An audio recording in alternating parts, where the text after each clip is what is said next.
Ok. A ver, díganme con su cabeza si ven la presentación. Ok. Muy bien. Vamos a comenzar entonces. Ahorita si entra alguna persona, pues la aceptamos. Bueno, hermanos, pues vamos a hablar, como les decía, sobre el tema del arrebatamiento. Este es un Me está tema... pidiendo la reunión. Ok, les decía, este es un tema que vamos a profundizar. Y miren, si ven la imagen, es una persona con un shofar, así se llama. Está tocando el shofar y se ve una luna. La persona que vea esta imagen... Bluetooth device is ready to pair. Ok, ahí quedó. Bueno, les decía, la persona que vea esta imagen del shofar, de la persona tocándola y de la luna atrás, el que me diga, yo entiendo a qué se refiere, ya no es necesario que vea el estudio. ¿Sí? Esto solamente le estoy diciendo que con esta imagen pueden entender todo el estudio. ¿Sí? Ahora, si ustedes me dicen, no, la verdad es que no tengo ni la menor idea de lo que me estás diciendo, bueno, pues vamos a ir a seguir con el estudio. Aquí está entrando una persona. Vamos a ver.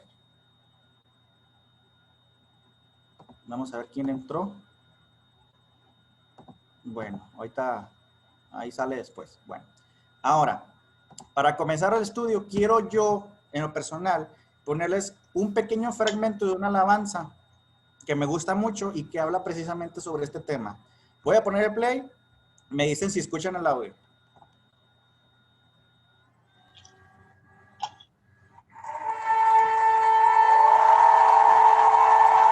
¿Escuchan la alabanza?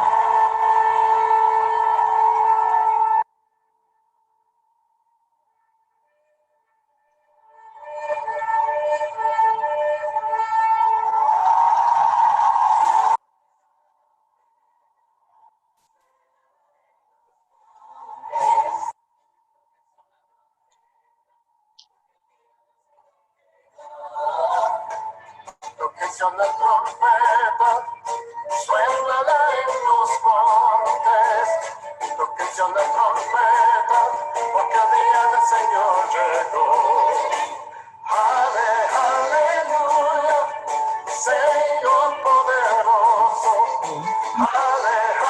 Aleluya, Yeshua es rey.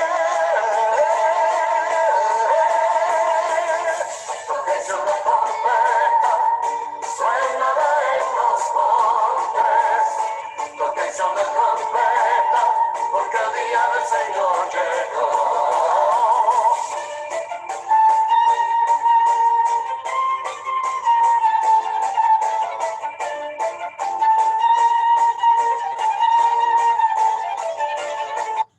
Muy bien. Espero les haya gustado. Es una persona que se llama Paul Wilbur. Se los recomiendo. Tiene alabanzas muy bonitas. A lo mejor el señor Ariel ya lo conoce. Y bueno, en lo personal, me gustó mucho la alabanza y es ad hoc para este tema. Ahora, vamos rápidamente con algunos subtemas que vamos a ver en todo este estudio. Vamos a ver el concepto de arrebatamiento. Vamos a ver doctrinas, dogmas e ideas que se nos a lo mejor ha enseñado en algún momento de nuestras vidas como creyentes. Vamos a ver sobre arrebatamientos anteriores que ya hubo en la Biblia. Vamos a dar rápidamente un repaso sobre las fiestas bíblicas. Vamos a leer un pequeño fragmento de Mateo 24 y Lucas 21. Vamos a hablar sobre los hebraísmos. Ahorita vamos a ver qué es eso. Vamos a hablar también sobre el calendario bíblico y la luna. Vamos a hablar sobre Yom Teruah y su relación con el arrebatamiento. Y vamos a hablar sobre Yom Kippur y Sukkot, que son las últimas 3 fiestas, ¿sí? que ya hemos hablado aquí en estudios anteriores. Así que rápidamente les comento esta advertencia. Hermanos, este estudio, la intención es analizar y profundizar el tema, tomando en cuenta ciertos conceptos, modo de interpretación, desde luego la cosmovisión hebrea, y vamos a ver cómo era esta creencia del arrebatamiento, pero en los creyentes del siglo I, ¿sí? No en Lutero, no en algún reformador del siglo XVI, sino que nosotros vamos a meternos a la cabeza de cómo los creyentes del siglo I creían este suceso, ¿sí? Ahora, nadie niega que el arrebatamiento vaya a ser un hecho, de que va a suceder, va a suceder. Aquí la cuestión es el cómo, el cuándo y todo esto, ¿verdad? Ahora, yo considero que las personas que están dentro de este estudio son personas pues que ya tienen cierto conocimiento, que ya han caminado en una vida cristiana, y que de alguna manera ya han tenido como que en sus mentes algún tipo de idea de cómo es este suceso. Pero yo los invito a que en este estudio ustedes y yo hagamos esto desde cero, como si nunca nos hubieran hablado sobre el tema del arrebatamiento.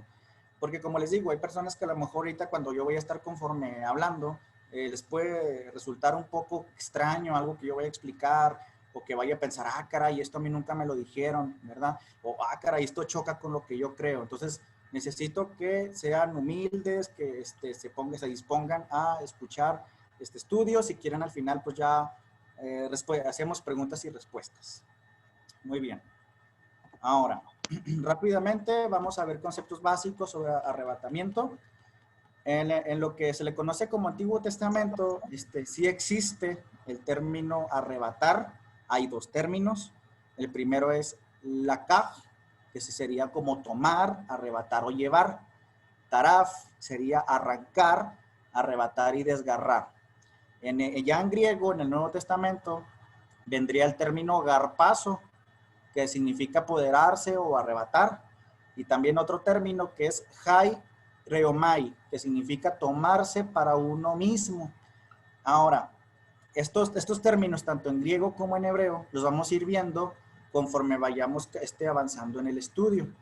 Rápidamente les digo que en 1 Corintios, capítulo 11, versículo 1, nos dice Pablo que seamos nosotros imitadores de él, así como él es imitador del Mesías. Entonces, ¿a qué voy con esto? A que nosotros tenemos que estar en una disposición o en una mente como la que tenía el Mesías y los creyentes del siglo I. ¿Sí? Fíjense que aquí en Juan 14:3 dice, y cuando me vaya, o sea, está hablando el Mesías, os prepararé lugar, ¿sí? Vengo otra vez y os tomaré a mí mismo. Aquí, os tomaré a mí mismo, está diciendo el término que ya vimos, hai reomai. Y no es que el Mesías esté hablando en griego, no, claro que no. Simplemente que cuando Juan escribió este texto en griego, lo está enlazando con este término griego, que es tomar para sí mismo. Ahora, si dice el Mesías que él va a ir con el Padre o fue con el Padre y que va a preparar lugar para nosotros y que se va a tomar a sí mismo, ¿qué se refiere? A que él espera que nosotros estemos en una situación o en un estatus como él, o sea, en el caso de los hombres, como la estatura del varón perfecto, y en el caso de las mujeres, como lo que viene siendo la mujer virtuosa, ¿sí? Porque sabemos que cuando él venga va a tomar a su pueblo, y si dice aquí que él se va a tomar a sí mismo, entonces quiere decir que él espera un pueblo que sea como él, ¿sí? Que lo haya seguido, ¿sí? Que como dice Pablo, sean imitadores de mí, como yo el Mesías. ¿Hasta aquí vamos bien? Sí. ¿Todo bien, verdad? Bueno, muy bien. Seguimos. Rápidamente les comento esto. Dentro de lo que es la escatología, que la escatología no es más que el estudio de Apocalipsis y de los eventos futuros, actualmente existen 4 posturas escatológicas. Estas se las voy a decir de manera muy rápida porque en algún momento de sus vidas ustedes pueden toparse con alguna de estas. La primera es la interpretación preterista. ¿Esto qué significa? Que ellos consideran que la mayoría de los eventos que están en Apocalipsis sucedieron en el siglo I, ¿sí? Pero ellos solamente se enfrascan a que sucedieron en el siglo I y hasta el siglo como 4 y 5 y ya. Son personas, de alguna manera creyentes, que ellos dicen que ya no va a existir un arrebatamiento. ¿Por qué? Porque todos los sucesos de Apocalipsis ya se cumplieron, ¿sí? Aunque no lo crean, hay iglesias que sí lo predican, que ellos ya no esperan un arrebatamiento, ya no esperan una venida del Señor, ¿sí? Porque su interpretación es esta. Suena un poco extraño, ¿verdad? Y extremista, pero así es. Ahora, la otra interpretación es la interpretación histórica, que como dice aquí, propone que los eventos de Apocalipsis suceden gradualmente durante la historia. Esta perspectiva fue especialmente popular en la Reforma y muchos dirigentes de esta interpretación pensaban que el Papa y el sistema católico era el anticristo. Ahorita vamos a ver un poco ese tema porque tiene hasta cierto punto un poco de razón, pero ahorita vamos a ir ahondando en el tema. Ahora, la tercera es la interpretación futurista, que esta es la que propone que todos los eventos que están en Apocalipsis todavía no han sucedido y que todo lo que está en Apocalipsis va a suceder en un futuro no muy lejano. Y esta interpretación ha sido la más famosa. Aquí, esta interpretación futurista se mezcla con lo que conocemos como dispensacionalismo, pero eso ahorita lo vamos a ver un poquito más adelante. Aquí estamos viendo dos interpretaciones que se contraponen. La preterista que te dice, todo ya pasó. La dispensación de la gracia. Exactamente. Y la futurista que te dice, no, eso va a suceder hasta más adelante. ¿Verdad? Ok. Ahora, la última interpretación es la interpretación idealista, que esa te dice que los sucesos de Apocalipsis son simbólicos, pero se llegan a tal punto de que todo lo consideran simbólico. Y sí hay cosas simbólicas, tenemos que admitirlo. En Apocalipsis es un libro de profecía, sí es hasta cierto punto simbólico, pero tampoco podemos decir todo es simbólico, ¿sí? Hay que tener mucho cuidado al momento de leer Apocalipsis. Ahora, vamos a la siguiente diapositiva. Como les decía sobre el dispensacionalismo, dentro de lo que es la teología, pues es un sistema, es una teología cristiana, ¿verdad? Que afirma que Dios ha ampliado diferentes medios de administración de su voluntad y su gracia en diferentes tiempos. El dispensacionalismo es el que te dice, la gracia no existió en los tiempos de Moisés. En los tiempos de Moisés era la ley. Y luego después vino el tiempo de David, y luego después vino el tiempo de los reyes, y luego después vino el tiempo de Jesús, y luego cuando vino el Espíritu Santo, viene la gracia, y luego a futuro va a venir todo lo demás. O sea, es esa doctrina que te hace como estas divisiones de dispensaciones, ¿verdad? Sin embargo, yo tengo que decirles una verdad muy cierta. Esto surgió por culpa de este señor que está aquí, que se llama Francisco de Rivera. Estoy poniendo aquí el mouse. Este señor, Francisco de Rivera, era un monje católico, al igual que Martín Lutero. ¿Se acuerdan que les dije que la interpretación histórica consideraba al catolicismo como el anticristo? Bueno, precisamente, más o menos por los tiempos de Lutero, una de las razones que, por ejemplo, Lutero y otra gente se rebeló contra la Iglesia Católica es porque empezaron a considerar eso, que el catolicismo era el anticristo. Y este señor llamado Francisco de Rivera empezó a decir, no, es que el anticristo no es el catolicismo. El catolicismo es la iglesia. El anticristo va a venir en un futuro. La persecución y todas las tribulaciones van a venir en un futuro. O sea, él fue el primero en decir que todo iba a ser futuro, ¿sí? Que todo iba a ser después, que no pasaba nada. Después, otro señor en el siglo XVII llamado Nelson Darby, que era un teólogo, tomó las ideas del señor Francisco Rivera sobre el dispensacionalismo, ¿verdad? De ponerlo todo a futuro. Y también él empezó a predicar más que nada en Irlanda esta situación. Después viene un señor muy conocido, porque hay una Biblia que se llama Scofield, que es Scofield y Nerson. Él era un pastor de allá de los países de Holanda, si no me equivoco, en donde él enseñaba esto, ¿verdad? El dispensacionalismo, de que no, estamos en la era de la gracia, todavía no ha pasado nada, toda la tribulación viene después, el anticristo viene después, o sea, todo lo mandan al futuro, toda la interpretación de Apocalipsis la mandan al futuro, ellos tres fueron los iniciadores de todo esto. Por último, este señor llamado Tim LaHaye, él es el culpable, él es estadounidense, un pastor, y él es el culpable de que en los años 80 hubiera tanta predicación sobre de que ya venía el Señor y que ya venía, y que en los años 80 había personas que hasta vendían sus casas, que se iban hasta a lugares como que así como tipo cuevas, o personas que hasta dejaron de estudiar porque decían que ya venía y que ya venía. Y por este señor existen tantas cosas, hasta películas, ¿verdad? Y no estoy diciendo que esté mal, o sea, lo que pasa es que ellos enseñaron una postura del arrebatamiento, de lo que se le conoce como el rapto secreto, ¿sí? Que el rapto secreto pues te dice que va a venir Jesús y que va a arrebatar a la iglesia de manera secreta y que nadie se va a dar cuenta, y luego que van a pasar 7 años, y luego que viene el anticristo. O sea, todo eso, estas personas lo empezaron a enseñar. Pero si tú dices, ¿dónde surgió? Pues fue porque este señor, como les digo, Francisco Rivera, quiso tapar a la Iglesia Católica, porque había personas que estaban señalando a la Iglesia Católica como anticristo, como una bestia. Entonces este señor fue el que dijo, no, no, no, el catolicismo es la Iglesia de Cristo. Todos esos sucesos que ustedes dicen vienen después, ¿sí? Entonces, lastimosamente, por culpa de este señor que se llama Tim LaHaye, actualmente en todas las iglesias de América Latina, yo creo que el 80% creen esto, ¿sí?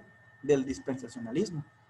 Pero bueno, aquí está más o menos una especie de línea cronológica de lo que precisamente el dispensacionalismo enseña, que la edad de la ley, y luego viene la cruz, y luego viene la gracia, y luego que viene la tribulación, o sea, como si en este tiempo no hubiera existido jamás tribulación, y luego ya habla de que viene el arrebatamiento, pero nomás viene y se va, o sea, es una segunda venida, y luego después viene otra vez, o sea, como una tercera, aquí le ponen segunda, pero aquí dicen que no, que Jesús no pisa la tierra, que porque está llena de pecado, o sea, hacen un reburujo, ¿sí? Y esto es lo que ellos han puesto como una especie de línea de tiempo. Ahora, quiero que sean muy sinceros, díganme cuántos de ustedes conocen o han escuchado esto. Pues todos. Todos, ¿verdad? Sí. Bueno, ahora díganme, ¿quiénes sabían acerca del origen de esto? No, ¿verdad? Dice Paola que no. Entonces, a veces, de alguna manera, creemos en cosas que no sabemos de dónde nacieron, ¿verdad? Entonces, si el señor Francisco de Rivera es del siglo XVI y él enseñó esto para tapar a la Iglesia Católica, Pablo, Pedro, Juan, ¿en qué creían? Si no existía el dispensacionalismo, ¿verdad? Eso es lo que precisamente vamos a aprender. Entonces, les digo, todo esto, ustedes póngale una talla, ¿sí? Por eso les dije al principio, necesito que todo eso que a lo mejor en algún momento se los enseñaron, lo hagan tantito para un lado, ¿sí? Porque vamos a ver una perspectiva no de la Reforma, no de Lutero, no de ningún monje católico, sino como los creyentes del siglo I lo creían, ¿sí? Ahora, ustedes también saben que han existido infinidad de películas, ¿verdad? Que, pues hasta cierto punto, lo único que hacen, pues, es concientizar a la gente, ¿verdad? Eso vamos a ponérselo como un puntito positivo. Pero, pues, ya lo que es el suceso, el cómo es, las situaciones, que gente se va y otros se quedan, y que, por ejemplo, escuchaba, por ejemplo, una vez un testimonio de un cristiano que decía, yo no me voy a ir en el arrebatamiento o en el rapto secreto. Yo me voy a quedar aquí 7 años a sufrir y ver el anticristo. Pero yo en ese tiempo me voy a poner bien cristiano. ¿Sí? Me voy a poner bien cristiano y cuando venga el Señor por tercera vez, ¿sí? Porque ya vino en el rapto secreto, ahí sí me voy con él. ¿Sí?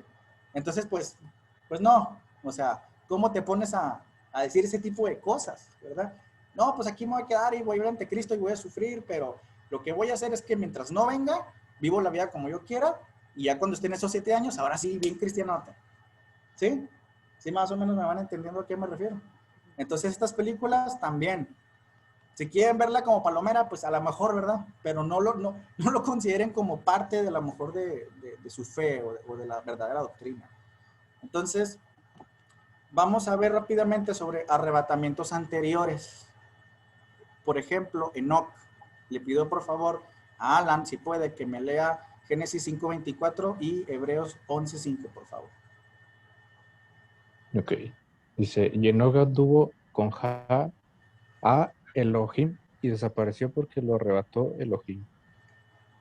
Dice, por fe no fue trasladado para que no hubiera muerte y no fue hallado porque lo trasladó Dios y antes del traslado recibió testimonio de haber agradado a Dios.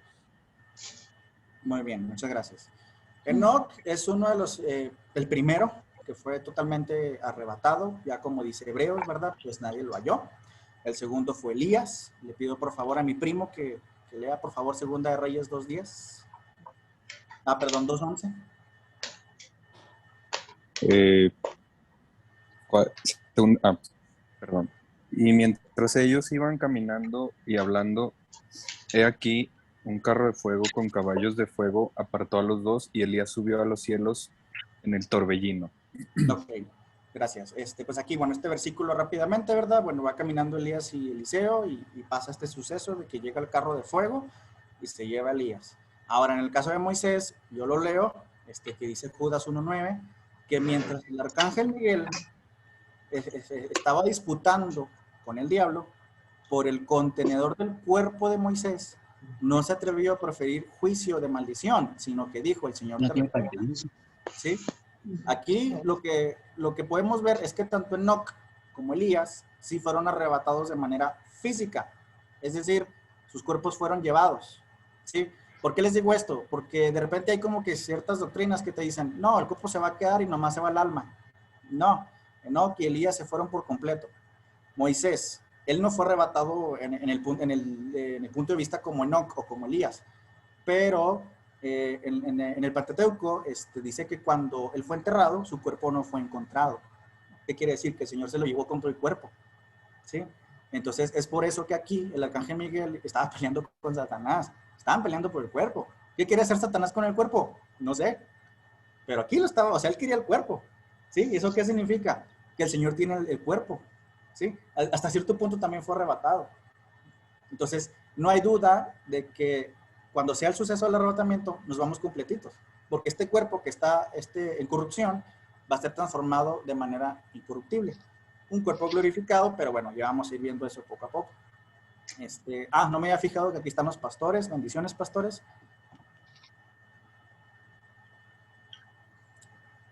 Bueno, creo que sí me escucharon, ¿verdad?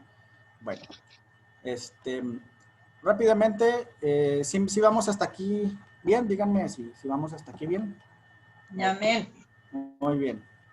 Ahora, este tema sobre las fiestas. Este es un tema muy importante. Yo a los jóvenes de aquí del estudio ya se los he enseñado en varias ocasiones y a mí me gustaría que no nomás solamente lo viéramos como un tema más, sino que poco a poco lo vayamos aprendiendo. Las fiestas de la primavera, como ya les había comentado, que son entre marzo y abril. La primera es la Pascua, que es cuando nuestro Señor muere.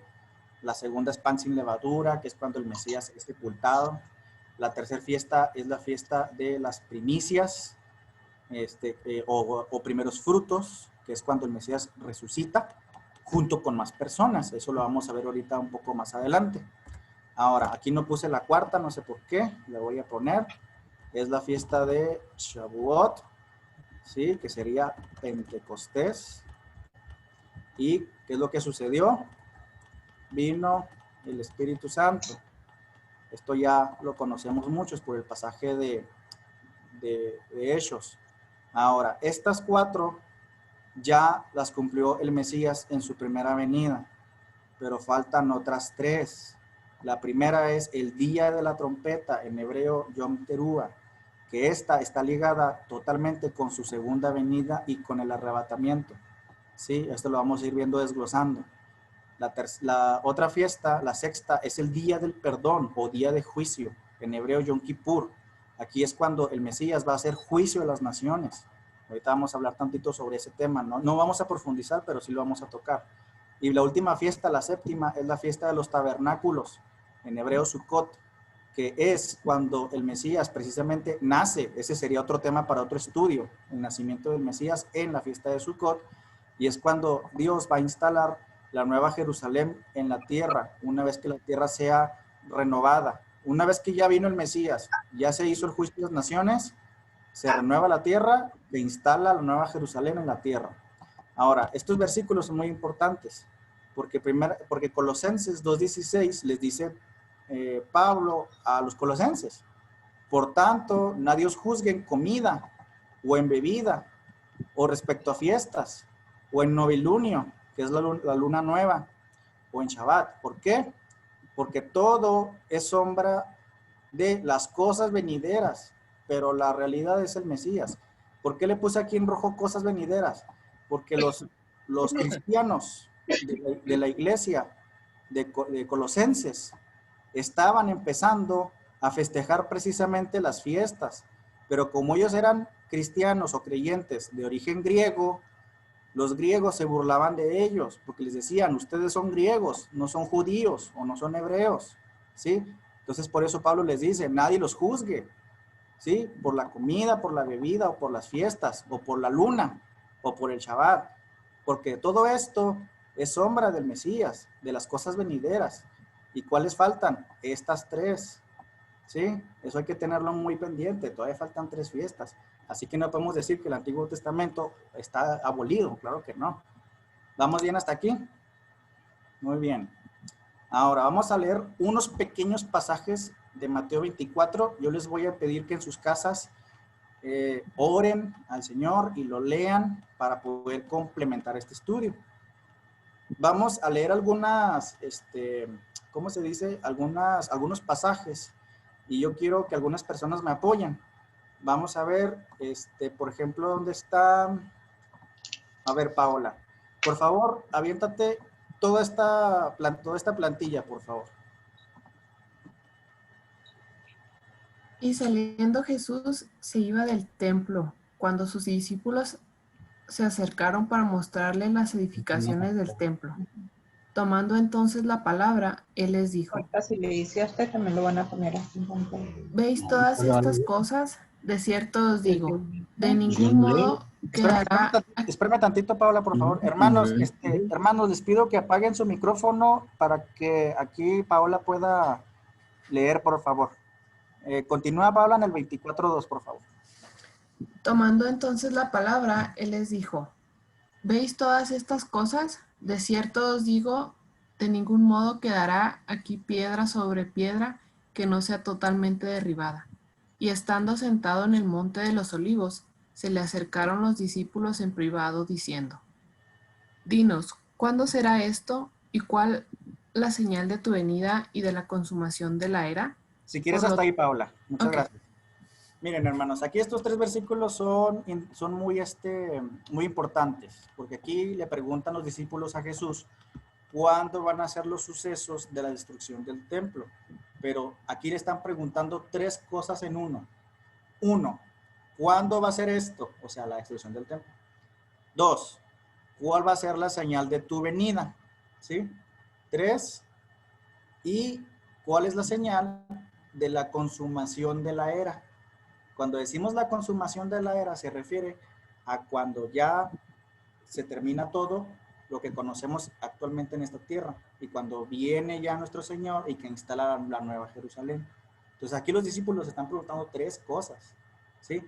Aquí yo solamente tomé estos versículos que son básicos para poder más o menos entender el tema del arrebatamiento. Por eso les decía, les pido que cuando estén en sus casas lean detenidamente Mateo 24, porque cuando ustedes lean Mateo 24 tienen que leerlo con esta perspectiva de que Jesús les está respondiendo 3 cosas, como les decía: 1, la destrucción del templo; 2, señales de su venida; y 3, consumación de la era. Ahora, yo leo lo siguiente. Mateo 24:15. Aquí ya está hablando de la abominación desoladora. Ahorita vamos a ver qué es eso. Que dice Jesús: por tanto, cuando veáis la abominación desoladora, dicha por el profeta Daniel, puesta en el lugar santo, el que lea, entienda. Antes de los versículos, antes del 15, es cuando el Mesías habla de que el amor se va a apagar, habrá guerras, padre contra madre, o sea, da un panorama hasta cierto punto apocalíptico, ¿sí? Pero como les digo, él está respondiendo 3 cosas. Ahora, en el versículo 24-27, que también lo leo yo, dice: porque como el relámpago sale del oriente y brilla hasta el occidente, así será la venida del Hijo del Hombre. Estos versículos, el primero, ahorita se los explico, el de la abominación desoladora. El 24 y el 27, aquí ya está hablando sobre cómo va a ser el arrebatamiento. Y en los siguientes, que también hablan sobre el arrebatamiento, aquí hay una señal. Esto lo explico así rápidamente. que dice Mateo 24:32. Así que de la higuera aprende la parábola. Cuando su rama ya se pone tierna y brotan las hojas, sabéis que el verano está cerca. Así vosotros, cuando veáis todas estas cosas, conoced que está a las puertas. Ahorita vamos a hablar rápidamente qué es la higuera y a qué se refiere con esto. Ahora, los siguientes versículos, cuando dice, de ningún modo pasará este linaje, es porque está hablando sobre cuando la higuera se vaya a poner verde y que vayan a brotar sus hojas. Ahorita les explico también esto. Ahora, ya en Mateo 24:36, cuando dice, pero el día y la hora nadie sabe, ni los ángeles del cielo, ni el Hijo, sino el Padre. Siguiente versículo. Por esto vosotros estáis preparados, porque el Hijo del Hombre viene a la hora que no pensáis. Último versículo. Vendrá el Señor de aquel siervo en día que no aguarda y a la hora que no conoce. ¿Sí? Estos versículos los estoy poniendo en rojo. Ahorita les voy a explicar por qué. Pero para tener más o menos un panorama sobre los sucesos que Jesús estaba hablando, sobre la destrucción del templo y sobre las señales de su venida, vamos a leer rápidamente Lucas 21, porque Lucas 21 es como que el resumen de Mateo 24. ¿Sí? Le pido por favor a mi primo que se aviente toda esta plantilla y así los voy dando algunos versículos, por favor. Ok. Y a unos que hablaban de que el templo estaba adornado de hermosas piedras y ofrendas votivas, dijo, en cuanto a estas cosas que veis, días vendrán en que no quedará piedra sobre piedra que no sea destruida. Y le preguntaron diciendo, Maestro, ¿cuándo será esto? ¿Y qué señal habrá cuando estas cosas estén para suceder? Él entonces dijo, mirad que no seáis engañados, porque vendrán muchos en mi nombre diciendo, yo soy el Mesías, y el tiempo está cerca, mas no vayáis en pos de ellos. Y cuando oigáis de guerras y de sediciones, no os alarméis, porque es necesario que estas cosas acontezcan primero, pero el fin no será inmediatamente. Muchas gracias, primo. Le pido por favor, vamos a ver quién nos puede apoyar con la lectura. Le pido por favor a mi princesa que me ayude con la siguiente diapositiva. Déjame ver nomás si vamos bien. Sí, que es Mateo Lucas 21 del 10 al 14. Sí, dice, entonces les dijo, se levantará nación contra nación y reino contra reino, y habrá grandes terremotos y en diferentes lugares hambres y pestilencias, y habrá terror y grandes señales del cielo. Pero antes de todas estas cosas os echarán mano y os perseguirán y os entregarán a las sinagogas y a las cárceles, y seréis llevados ante reyes y ante gobernantes por causa de mi nombre. Y esto os será ocasión para dar testimonio. Proponed en vuestros corazones no pensar antes como habéis de responder en vuestra defensa. Bien, continuamos leyendo. Ahorita explicamos todo esto. Le pido por favor, vamos a ver si los pastores nos pueden apoyar. No sé si tengan el micrófono por ahí, que nos puedan leer estos versículos, por favor.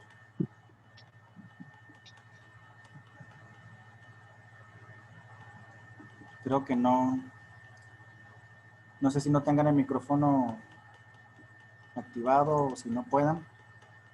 Si no, le pido a Alan que entonces me apoye con los siguientes versículos. Okay. Una disculpa, Israel, lo que pasa es que estamos escuchando, pero andamos mientras haciendo otras actividades. Ok, no pasa nada, no se apure. Sí. Ok, entonces apóyame, Alan, por favor. Sale. Porque yo os daré palabra y sabiduría, la cual no podrán resistir ni contradecir todos los que se opongan. Mas seréis entregados aún por vuestros padres y hermanos y parientes y amigos, y matarán a algunos de vosotros. Y seréis aborrecidos de todos por causa de mi nombre. Pero ni un cabello de vuestra cabeza perecerá. Con vuestra paciencia ganaréis vuestras almas. Muy bien. Le pido a Paola que me ayude, por favor, con la siguiente plantilla. Pero cuando vieres a Jerusalén rodeada de ejércitos, sabed entonces que su destrucción ha llegado. Entonces los que estén en Judea huyan a los montes, y los que en medio de ella váyanse, y los que estén en los campos no entren en ella, porque estos son días de retribución para que se cumplan todas las cosas que están escritas. Mas, ay de de las que estén encintas y de las que críen en aquellos días, porque habrá gran calamidad en la tierra e ira sobre este pueblo. Y caerán a filo de espada, y serán llevados cautivos a todas las naciones, y Jerusalén será hollada por los gentiles, hasta que los tiempos de los gentiles se cumplan. Muy bien, muchas gracias. Yo por último leo esto. Entonces habrá señales en el sol, en la luna y en las estrellas. Y en la tierra angustia de las gentes, confundidas a causa del bramido del mar y de las olas. Desfallecidos los hombres por el temor y la expectación de las cosas que sobrevendrán en la tierra, porque las potencias de los cielos serán conmovidas. Entonces verán al Hijo del Hombre que vendrá en una nube con poder y gran gloria. Cuando estas cosas comiencen a suceder, erguíos y levantaos vuestra cabeza, porque vuestra redención está cerca. Muy bien, ahora sí vamos a explicar rápidamente los versículos que acabamos de leer. Y como les decía, Lucas es como la especie de síntesis de Mateo 24. Un poco de historia. En el año 70 todos sabemos que el templo fue destruido. Pero cuando Mateo y Lucas nos están hablando sobre seréis perseguidos, morirán por mi causa, sus padres los van a perseguir, los van a entregar, en las sinagogas los van a entregar, hay de las que estén embarazadas. Cuando vean a Jerusalén rodeada, ¿por quién? Por Roma, huyan a los montes, ¿sí? Todos esos sucesos los vivieron los creyentes del siglo I, porque Jesús está respondiendo, como les decía, 3 cosas. 1, ¿cuándo va a ser la destrucción del templo? 2, ¿cómo va a ser la señal de su venida? O sea, ya hablando a nuestra época. Y 3, ¿cuál va a ser la consumación de la era? O sea, ¿cómo va a terminar todo? ¿Verdad? O sea, en cuestión a la vida como actualmente la conocemos o como actualmente la vivimos. Entonces, rápidamente, muy resumidamente les digo, después de que Jesús regresó con el Padre y que los discípulos empezaron a predicar, incluyendo Pablo, siguieron existiendo revueltas entre judíos y romanos. Los celotes, que eran judíos revolucionarios, siguieron teniendo problemas y golpes con los romanos. Llegó el momento, en el año 66, en los que ya Roma dijo, ¿saben qué? Ya estamos hartos, no solamente de los judíos creyentes en el Mesías, no, de todo Jerusalén en general. Entonces, como decía nuestro Señor, cuando veáis a la ciudad rodeada de ejércitos, huyan a los montes. Los creyentes del siglo I, cuando vieron a todos los carros de los romanos listos para destruir la ciudad, se fueron. Como dice Jesús, como dice el Mesías, si están en Judea, o sea, en Jerusalén, váyanse, ¿sí? Porque la ciudad va a ser destruida.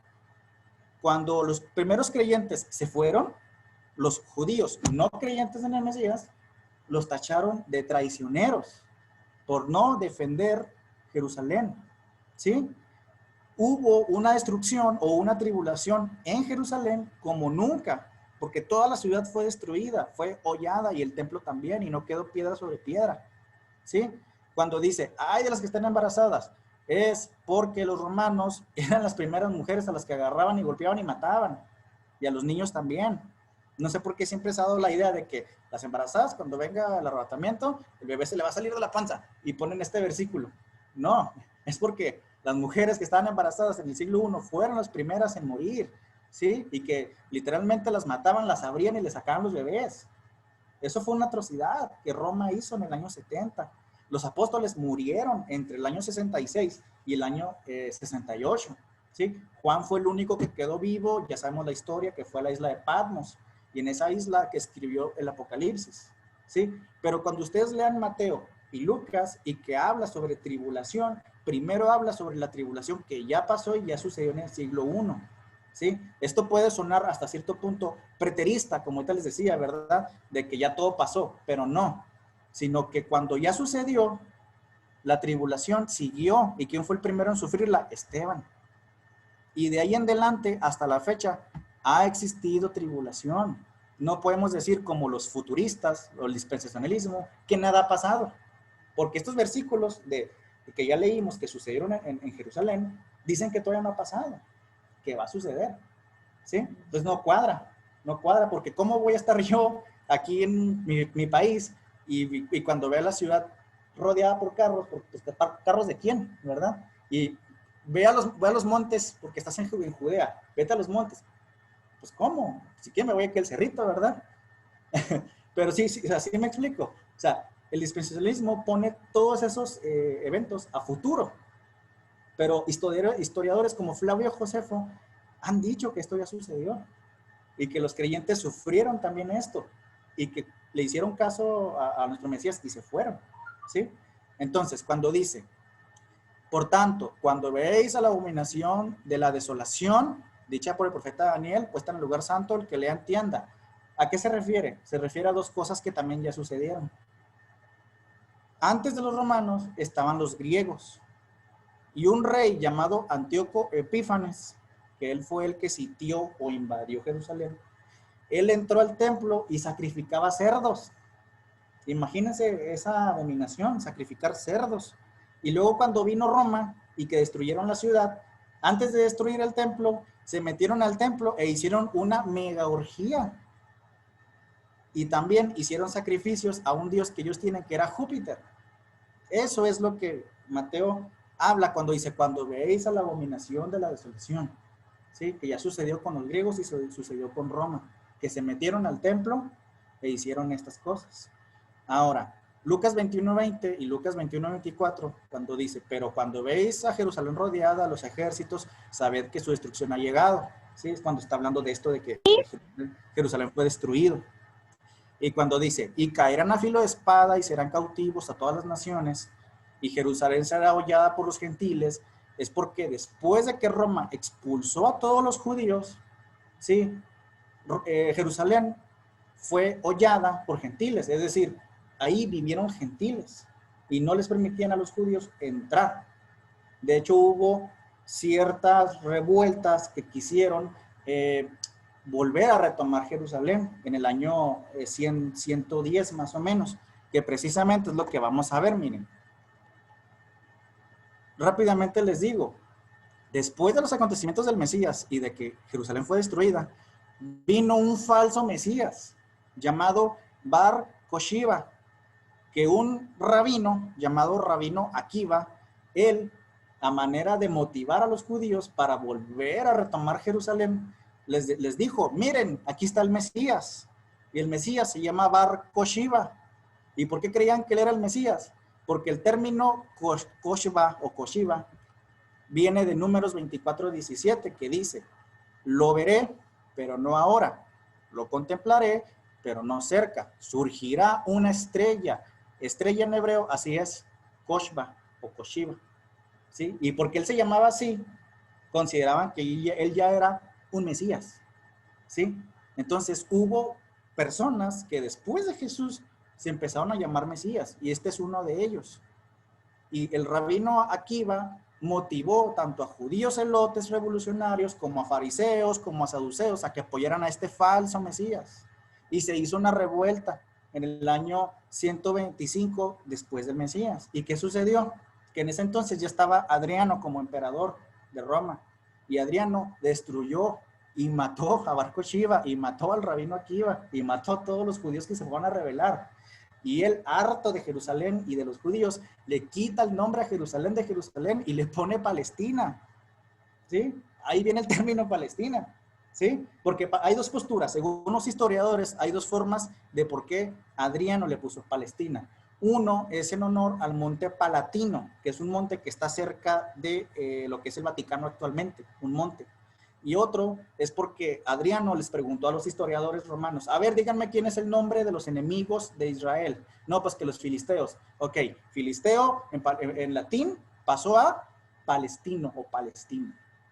¿Sí? Y del siglo II para acá, a esa región de Judea o el Reino del Sur, se le conoció como Palestina. ¿Sí? Y ya Palestina actual, pues ya es otra cosa, ¿verdad? El estado observante que existe en las Naciones Unidas. Pero sí hay que entender que todo esto lo vivieron los creyentes del siglo I y los judíos que no habían aceptado al Mesías.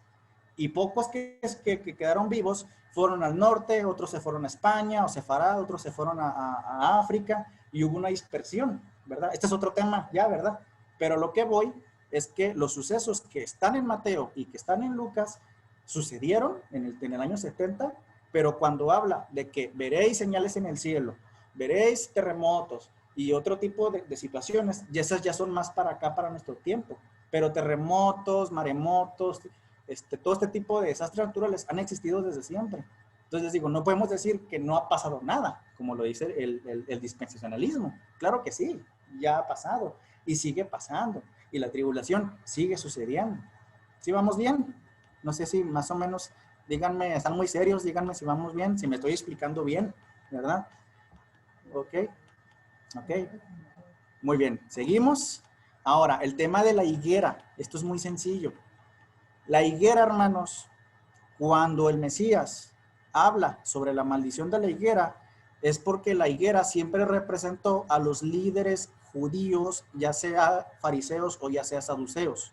Si ustedes leen Mateo, en donde habla sobre la parábola de la higuera, en Lucas 7, si no me equivoco también, cuando nuestro Señor habla sobre la higuera, también más abajo, en los siguientes versículos, usted va a ver que es cuando nuestro Señor tiene discusiones con los fariseos y con los saduceos. ¿A qué me refiero? A que los fariseos y los saduceos fueron los primeros en oponerse a nuestro Mesías.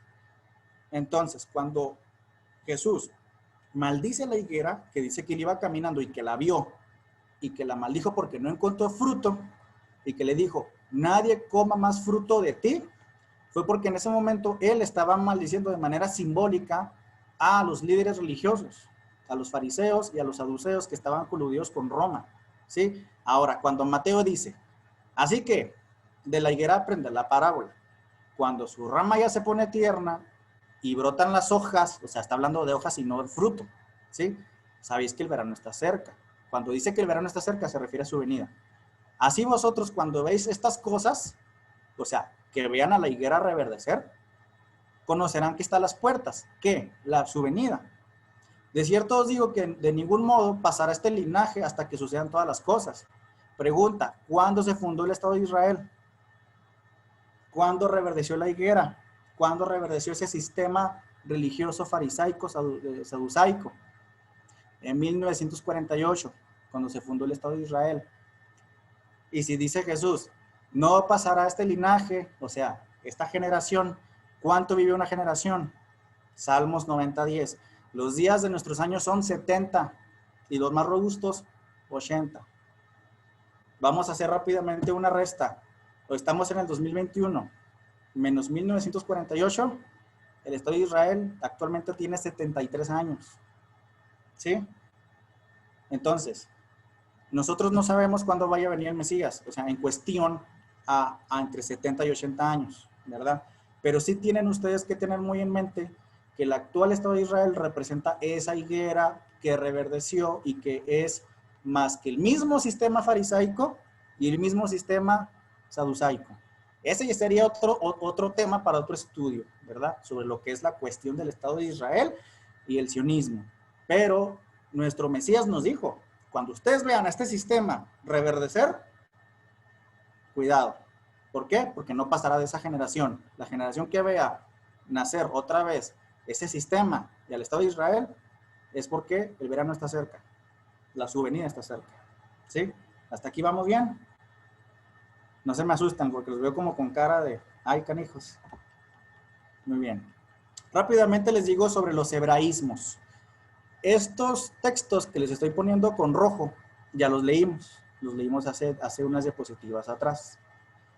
¿Y qué es un hebraísmo? Un hebraísmo eran frases, dichos que decían los judíos o que decían los israelitas y que solamente entre ellos los entendían porque hacían referencia a las escrituras o a los profetas. Es como si, por ejemplo, yo digo, en todos lados se cuecen habas. ¿Qué es lo que estoy haciendo? Estoy diciendo un dicho popular, aquí mexicano, que si yo me voy a Estados Unidos y lo digo, se van a quedar con cara de qué está diciendo. ¿Sí?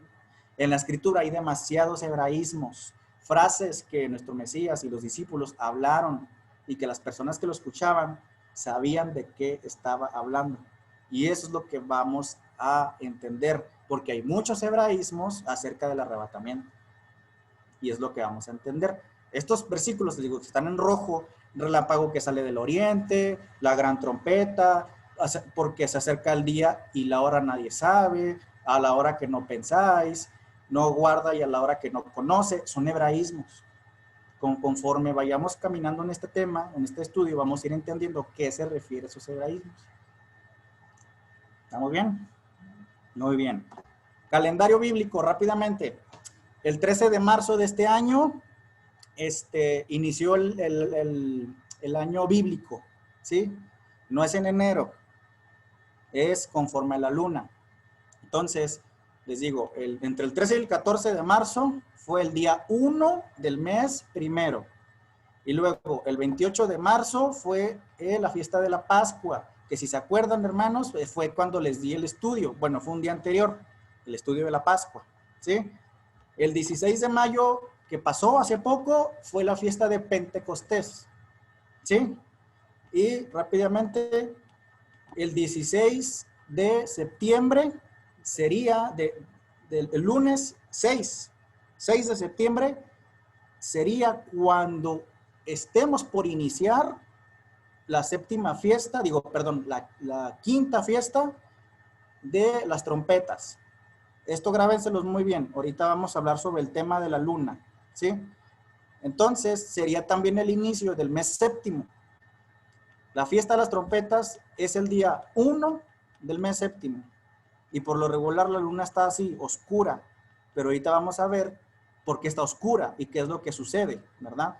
Ahora, la fiesta de Yom Kippur o el Día del Perdón sería el 16 de septiembre.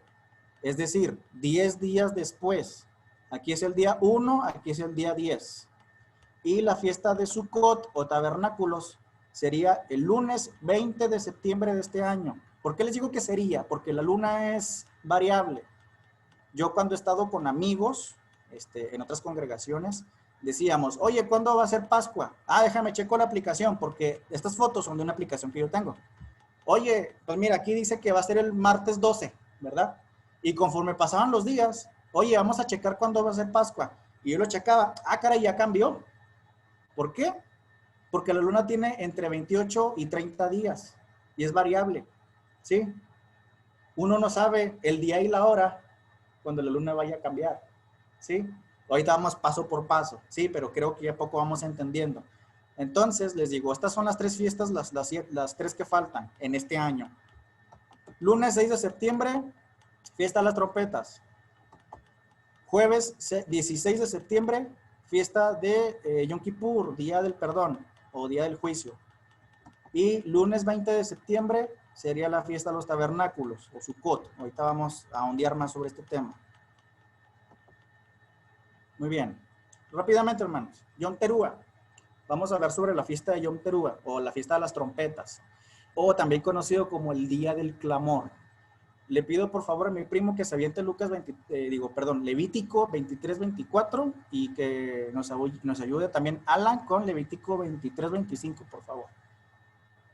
Habla a los hijos de Israel y diles, en el mes séptimo, el primero del mes, será para vosotros de solemne reposo, una conmemoración al son de trompetas y una santa convocación.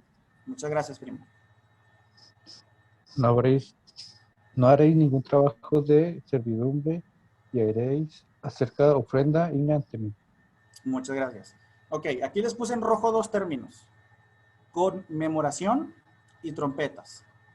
Trompetas en hebreo es teruah, por eso se llama Yom Teruah, Día de la Trompeta, que significa clamor, aclamación, de alegría o grito de batalla, especialmente clarinada, toque de trompetas, alarma, algazar, clamor, estrépito, ajá, grito de guerra, júbilo, sonar, tocar y vocerío.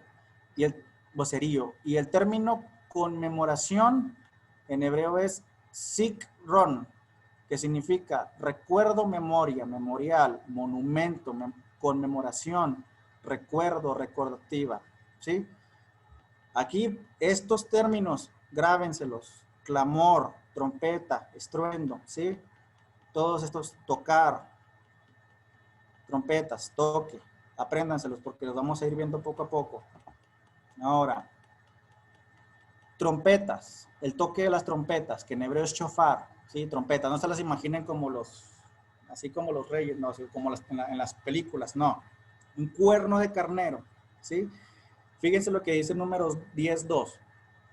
Les dice Dios a Moisés, hazte 2 trompetas de plata, o shofar, ¿verdad? Las labrarás a cincel, y te servirán para convocar a la asamblea y dar señal de mover los campamentos. El shofar se tocaba en diferentes situaciones. Vamos a ver una de las situaciones en las que se tocaba el shofar. Número 1, el shofar se tocaba cada inicio de mes. Es decir, el día primero de cada mes, cuando la luna daba la primera luz. Es decir, cuando la luna está oscura, es porque está a punto de iniciar el nuevo mes. Y hay que estar al pendientes de cuando la luna dé la primera estela de luz. Cuando se daba la primera estela de luz, es cuando se tocaba el shofar. Había personas, guardias, centinelas, así se les podría conocer, que estaban velando llorando. ¿Se acuerdan de eso? Velar y llorar. Bueno, estaban velando. ¿A qué? A que la luna diera la señal de estar oscura, a que diera la primera señal de luz y para que inicie el día 1. ¿Sí? Ahora, aquí dice Números 10:10. Léelo, por favor, Paola. Asimismo, en vuestros días de alegría, en vuestras fiestas solemnes señaladas y en los principios de vuestros meses, tocaréis las trompetas durante vuestros holocaustos y sacrificios de vuestras ofrendas de paz, y os serán por memorial delante de vuestro Dios. Muy bien, muchas gracias. Aquí, así está bien. Ahí está el mandamiento, ¿sí? En las fiestas y en los meses, toquen el shofar, ¿sí? Muy bien. Segunda ocasión en la que se tocaba el shofar. El shofar también se tocaba cuando había alerta de guerra, ¿sí? Cuando venían los filisteos o venía, por ejemplo, cananeos o otro tipo de pueblos a pelear, se tocaba el shofar. Le pido a mi princesa que se aviente Números 10:9, por favor. Cuando entréis en guerra en vuestro país contra el enemigo que os ataca, tocaréis trompetas con alarma y se os recordará ante vuestro Dios y seréis salvos de vuestros enemigos. Muy bien, ahí está el mandamiento, ¿sí? Que cuando venga guerra, toquen el shofar. Por último, el shofar también se tocaba cuando había una coronación por parte de un rey en Israel, ¿sí? Le pido a Alan que se aviente Primera Reyes 1:39, por favor. Entonces el sacerdote Sadoc tomó el cuerno de aceite del tabernáculo y ungió a Salomón, y dieron soplido al shofar. Y todo el pueblo exclamó: ¡Viva el rey Salomón! Muchas gracias. El shofar también se tocaba cuando había coronación, ¿sí? Ahora, ¿quieren saber cómo se tocaba el shofar?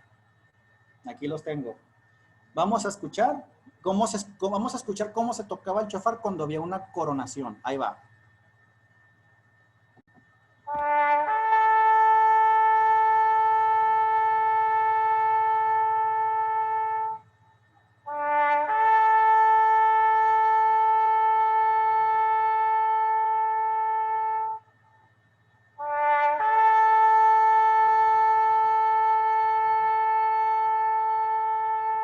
Muy bien. Ahora, vamos a escuchar ¿Cómo se tocaba el shofar? Cuando era cada mes. Ahí va. Y también por clamor de misericordia, porque cuando se tocaba el shofar cada mes, se hacía una especie de agradecimiento por un mes más, ¿sí? Hacia Dios. Ahí va.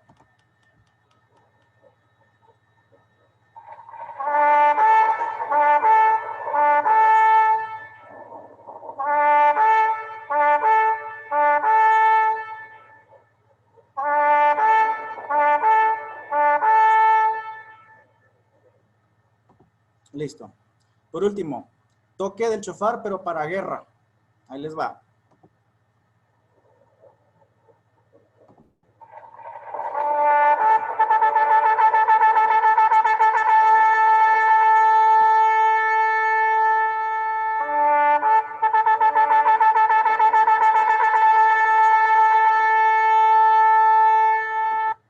¿Qué les pareció?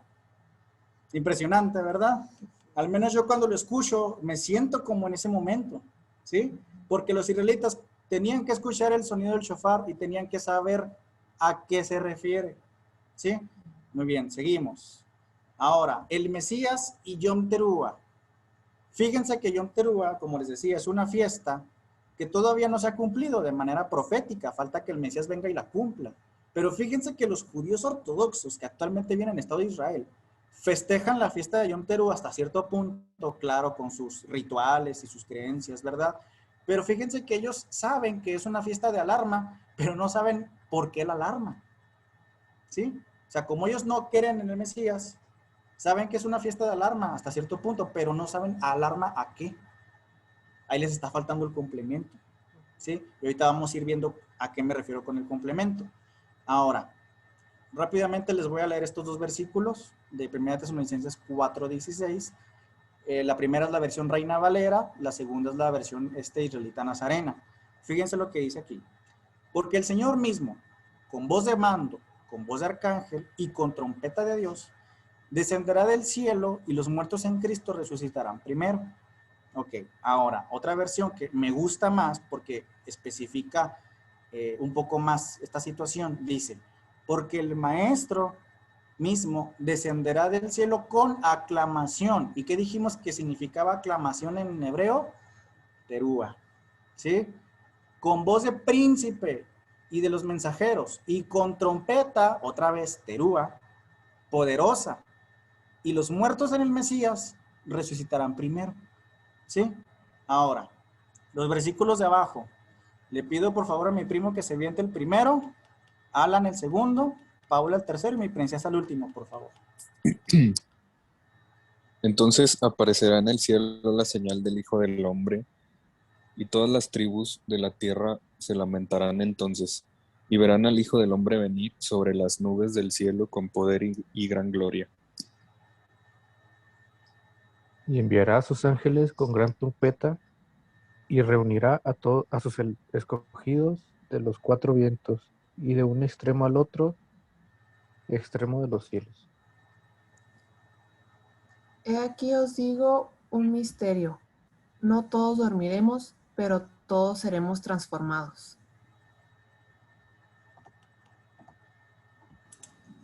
En un momento, en un abrir y cerrar de ojos, a la final trompeta, porque se tocará la trompeta, y los muertos serán resucitados incorruptibles, y nosotros seremos transformados. Muy bien, muchas gracias. Ya les puse aquí entonces en rojo, trompeta, Teruah, enviará a sus ángeles con gran trompeta, Teruah. En un momento y en un abrir, cerrar de ojos, a la final trompeta, Teruah, ¿sí? Ahora, ¿qué es esto de la final trompeta? La trompeta o el shofar, como ahí les dije, se tocaba en diferentes situaciones. Pero en el momento en el que venga nuestro Mesías, ¿en qué día? En Yom Teruah, en el día de las trompetas, ¿sí? Tocando la trompeta, tocando el shofar, se va a acabar hasta cierto punto el tiempo como lo conocemos, el tiempo de la historia de la tierra como actualmente lo conocemos. Porque tú me puedes decir, oye, ¿por qué dice que la trompeta final, si la trompeta se tocaba en los meses, inclusive en las fiestas? ¿Por qué? Porque ¿qué pasaría? O sea, Yom Teruah es en el mes séptimo. ¿Y cuál sería otra ocasión en la que se tocaría la trompeta? Pues en el mes octavo, y en el noveno, y en el décimo, ¿verdad? Y también en Yom Kippur, y también en Sukkot, ¿sí? Pero como está hablando de la final trompeta, se refiere a que cuando Él venga en la fiesta de Yom Teruah, va a ser Él quien va a tocar la trompeta el día de la trompeta, y cuando Él la toque, se va a acabar la vida y el tiempo como lo conocemos, porque ya no va a haber otra ocasión para tocarla, al menos no en el tiempo como lo conocemos, ¿sí? Ya cuando estemos dentro de la nueva Jerusalén, ahí posiblemente también se toque la trompeta, ¿sí? Pero ya no estamos en el mismo tiempo que vivimos en nuestro hoy y ahora, ¿sí? ¿Sí me voy entendiendo? Cuando dice la final trompeta, de hecho los discípulos o los creyentes en el siglo I, cuando recibían estas palabras de que y vendrá del cielo con aclamación, Teruah, y vendrá tocando trompeta, Teruah, y enviará a sus ángeles con trompeta, Teruah, y a la final trompeta, Teruah. ¿Qué decían ellos? Pues Yom Teruah. Pues ¿cuándo se toca la trompeta? O sea, se toca en diferentes modos, pero ¿cuándo es el día que se toca la fiesta especial de la trompeta? Pues Yom Teruah, ¿sí? Entonces, les digo, si nosotros estuviéramos en ese momento, en el siglo I, todo tendría sentido. ¿Por qué? Porque estaríamos leyendo la palabra en su idioma y como realmente se quiso transmitir, ¿sí? Ahora, continuamos. Los hebraísmos que ya estuvimos hablando hace un momento, que les dije, ahorita se los explico. Mateo 24, 27, porque como el relámpago que sale de oriente y brilla hasta el occidente, así será la venida del Hijo del Hombre. Aquí, este es un hebraísmo que está haciendo referencia totalmente a la luna. ¿Por qué? Porque como les dije, había personas, guardias, centinelas, que estaban en espera al momento en el que la luna diera la primer señal de luz para iniciar tanto el año como la fiesta de Yom Teruah. Entonces, había personas que estaban al oriente de Jerusalén y al occidente de Jerusalén. Y cuando el centinela o el guardia que estaba velando veía que la luna, de ser oscura, ya se ponía con la primera estela de luz, tocaba el shofar. ¿Y qué pasaba? Que el siguiente centinela, que estaba a lo mejor a kilómetros hacia el occidente, también veía la señal de la luna. ¿Por qué? Porque nosotros lo vemos diario. Cuando nos levantamos y que vemos el amanecer del sol es desde el oriente hasta el occidente, ¿sí? Y la luna en el aspecto del brillo al primer día, así es. Este es un hebraísmo, ¿sí? Cuando Jesús les dice, como el relámpago que sale de oriente y brilla hacia el occidente, les estaba diciendo de manera indirecta en Yom Teruah cuando la luna dé la primera estela de luz. ¿Sí me entiendo? Sí, sí vamos captando. Pero yo sé que esto es difícil de entender, pero necesito que se pongan más o menos en esa situación. Ahora, cuando dice gran trompeta, bueno, eso ya lo acabamos de hablar, ¿verdad? De la última trompeta. Cuando dice, pero acerca del día y la hora nadie sabe, es porque nadie sabía el día y la hora cuando la luna iba a dar la primera señal de luz, ¿sí? Entonces les digo, cuando Jesús dice, aquel día y la hora nadie sabe, ni los ángeles del cielo, ni el Hijo, solo el Padre, es porque solamente incluso el Padre sabe cuándo la luna va a dar la primera señal porque Él la maneja, ¿sí? Él la creó. Entonces, nadie sabe el día y la hora. ¿Qué? Cuando venga nuestro Señor, ¿sí? Pero nadie sabe el día y la hora cuando la luna dé la primera señal. Ahora, ¿qué dice el otro versículo? Porque vosotros también estar preparados, porque el Hijo del Hombre viene a la hora que no pensáis. Aquí también es un hebraísmo. Cuando dice a la hora que no pensáis, es la hora a la que no pensáis cuando la luna te dé la señal para la fiesta de las trompetas, ¿sí? Y por último, vendrá el Señor de aquel siervo que no aguarda y la hora no conoce. Aquí se refiere a personas que, aunque no lo crean, en el siglo I había judíos que no estaban atentos a la luna, ¿sí? Que se confiaban a lo mejor en los centinelas, pero todos los creyentes o todos los judíos tenían que estar al pendiente de la luna y de las fiestas.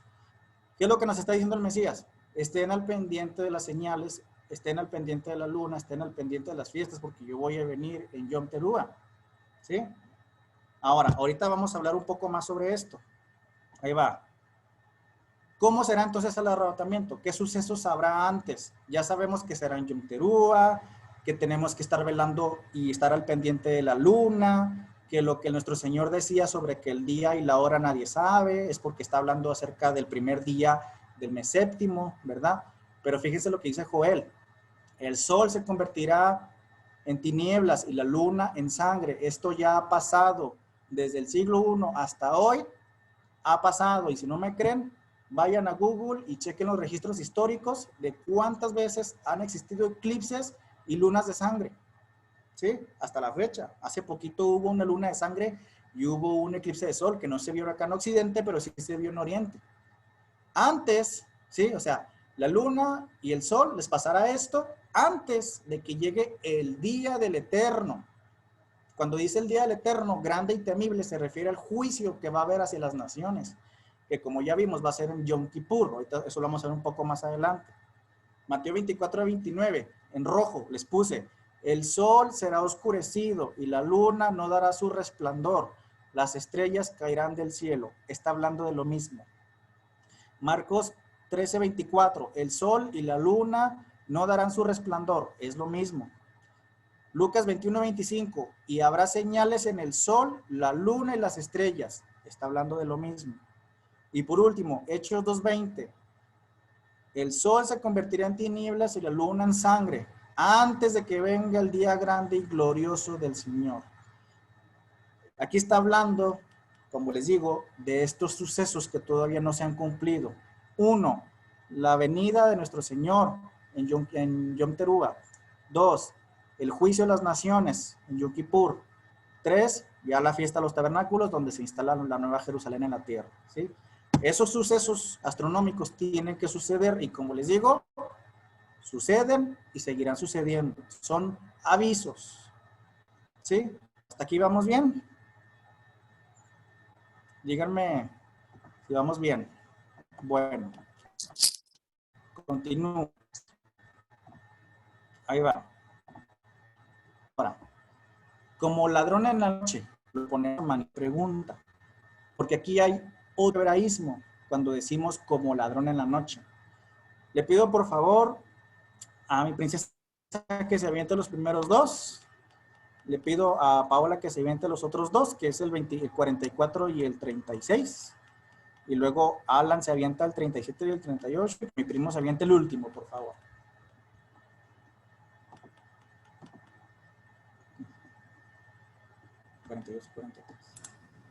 Velad pues, porque no sabéis en cuál día viene vuestro Señor.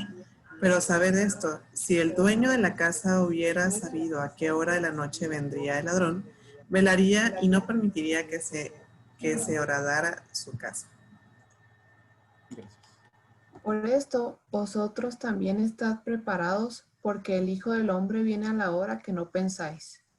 Mateo 24:36, pero acerca de aquel día y hora nadie sabe, ni los ángeles de los cielos, ni el Hijo, sino solo el Padre. Gracias, Paola. Pero como en los días de Noé, así será la venida del Hijo del Hombre.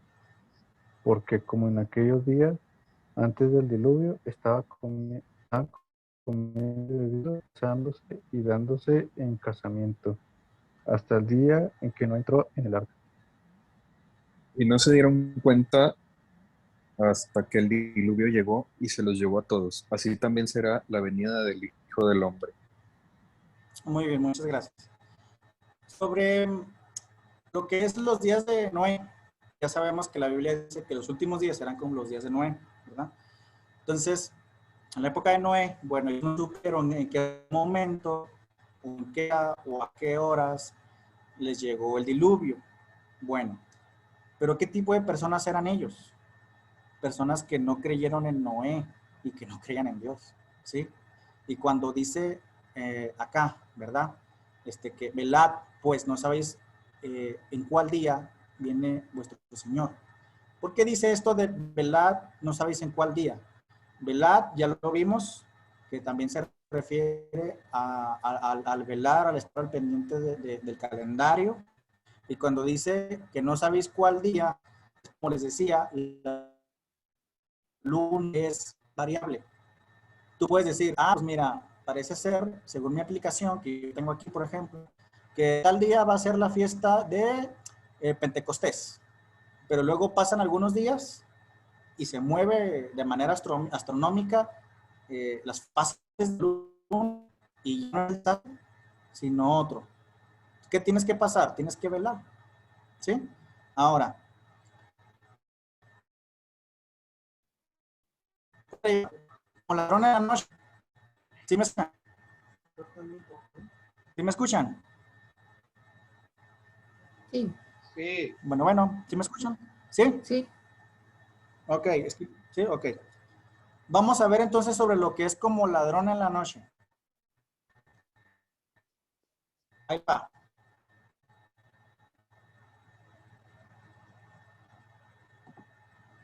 Fíjense, yo voy a leer esto porque es muy importante. Aquí pónganme atención. Primera Tesalonicenses 5, 1 al 5. Pero acerca de los tiempos y de los tiempos señalados, en hebreo esto es moedim, que sabemos que esto significa fiestas. Hermanos, está hablando Pablo, no tenéis necesidad de que os escriba. ¿Por qué? Porque Pablo sabía que los creyentes del siglo I conocían las fiestas y conocían el calendario y los tiempos señalados del calendario. Y luego, porque vosotros sabéis exactamente que el día del Señor viene como un ladrón en la noche. Cuando digan paz y seguridad, entonces, como dolor de la que está en parto, vendrá sobre ellos destrucción repentina y no escaparán de ningún modo. Pero vosotros, hermanos, no estáis en tinieblas para que el día os sorprenda como ladrón. ¿Sí? ¿Sí entienden? O sea, él aquí está diciendo, ustedes sí conocen los tiempos, conocen las fechas y a ustedes no les va a pasar como ladrón en la noche. Y el versículo final, porque vosotros sois hijos de la luz e hijos del día. No somos de la noche ni de las tinieblas. ¿Sí? ¿Sí entendemos? ¿Qué es el término como ladrón en la noche? ¿Conocen el término te agarré como el tigre de Santa Julia? ¿A qué se refiere el tigre de Santa Julia? Que lo agarraron cuando menos pensó. En este caso, pues lo agarraron en el baño, ¿verdad?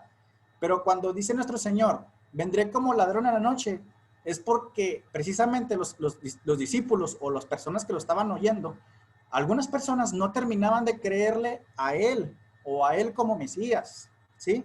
Y las personas que no conozcan los tiempos señalados, que no conozcan las fiestas, que no conozcan el calendario, ese día sí les va a venir como ladrón en la noche. Entonces, en el siglo I, si una persona decía, híjole, se me pasó la fiesta de la Pascua, ¿qué creen que decían entre ellos? Te vino como ladrón en la noche. ¿Sí? ¿Sí me entienden? ¿Sí? Entonces, no podemos decir que va a venir cuando, porque hay personas, el dispensacionalismo que dice, el arrebatamiento va a ser cuando menos pienses. Puede ser el 14 de febrero, puede ser el 23 de marzo, puede ser el 1 de enero, no es cierto. ¿Sí? ¿Sí vamos bien? Los veo muy serios. Pero fíjense que, por ejemplo, 1 Tesalonicenses 4, cuando habla sobre el arrebatamiento, siempre nos quedamos nomás en el 4 y no leemos el 5. Y el 5 es muy, muy importante porque te dice, tú sabes que vendrá como ladrón en la noche, ¿sí? Para los que no conocen los tiempos, pero tú sí los conoces. A ti no te va a venir como ladrón en la noche. No te va a venir como a los que no le creyeron a Noé, sino que tú serás como Noé y su familia, que sí supieron en qué momento vino el diluvio. ¿Sí? Bueno, vamos avanzando, ya casi terminamos. ¿Cómo será el arrebatamiento? Seguimos con esto, ¿verdad? Apocalipsis, Juan, la versión Reina Valera. Yo estaba en el Espíritu en el día del Señor y oí detrás de mí una gran voz como de trompeta. La versión Kadosh dice, fui llevado en el Ruach, o sea, en el Espíritu, en el día del Eterno, y oí detrás de mí una gran voz como shofar. Aquí, según los comentaristas, dicen que Juan fue trasladado en el Espíritu en el momento en el que se escuchó el shofar y que vino el gran día del Señor, es decir, su segunda venida. Porque aquí Juan ya empieza a relatar situaciones, incluso él habla del arrebatamiento, él habla de cuando todo ojo lo verá. Entonces Juan tuvo que ser transportado de manera en el Ruach, en el espíritu, al momento del arrebatamiento, al momento del día del Señor. Y como dice, escuché una voz como de trompeta o de shofar. ¿Cuándo es eso? El día de las trompetas. ¿Sí? ¿Sí vamos entendiendo? Ok. Ahora, bueno, estos versículos ya los leímos. Sin embargo, yo aquí quiero decirles lo siguiente. El día del arrebatamiento, que es su segunda venida, es el mismo día cuando Apocalipsis habla de que lo ve descender como Rey de Reyes y Señor de Señores. No hay una tercera venida, como el dispensacionalismo lo dice, de que viene, pero se lleva a la iglesia de manera secreta. Y luego pasan 7 años y viene otra vez, o sea, ya van 3. No, así no es. Lo que es el suceso del arrebatamiento y lo que es el suceso que habla Juan de cuando lo ve llegar en las nubes y que dice que está vestido con ropa y que dice Rey de Reyes y Señor de Señores, es el mismo evento. ¿Sí? Pero les digo, ¿qué es lo que hace el dispensacionalismo? Parte el evento y te pone 7 años y que no sé qué y que muchas cosas. ¿Sí? Entonces, vamos a leer estos versículos. Yo me aviento los primeros 2. Mi princesa se avienta el Apocalipsis 1:7 y 19:11. Mi primo se avienta el 12 y el 13. Paola el 14 y el 15 y Alan el último. Voy yo. Esto ya lo leímos, ¿verdad? Pero me gusta mucho cómo dice esta versión. Porque el maestro descenderá del cielo como con aclamación, terúa, con voz de príncipe de los mensajeros y con trompeta de terúa también, poderosa. Y los muertos en el Mesías resucitarán primero. Después nosotros los que vivamos, los que hayamos quedado, seremos arrebatados simultáneamente con ellos en las nubes, al encuentro con el Señor en el aire. Y así estaremos siempre con el Señor.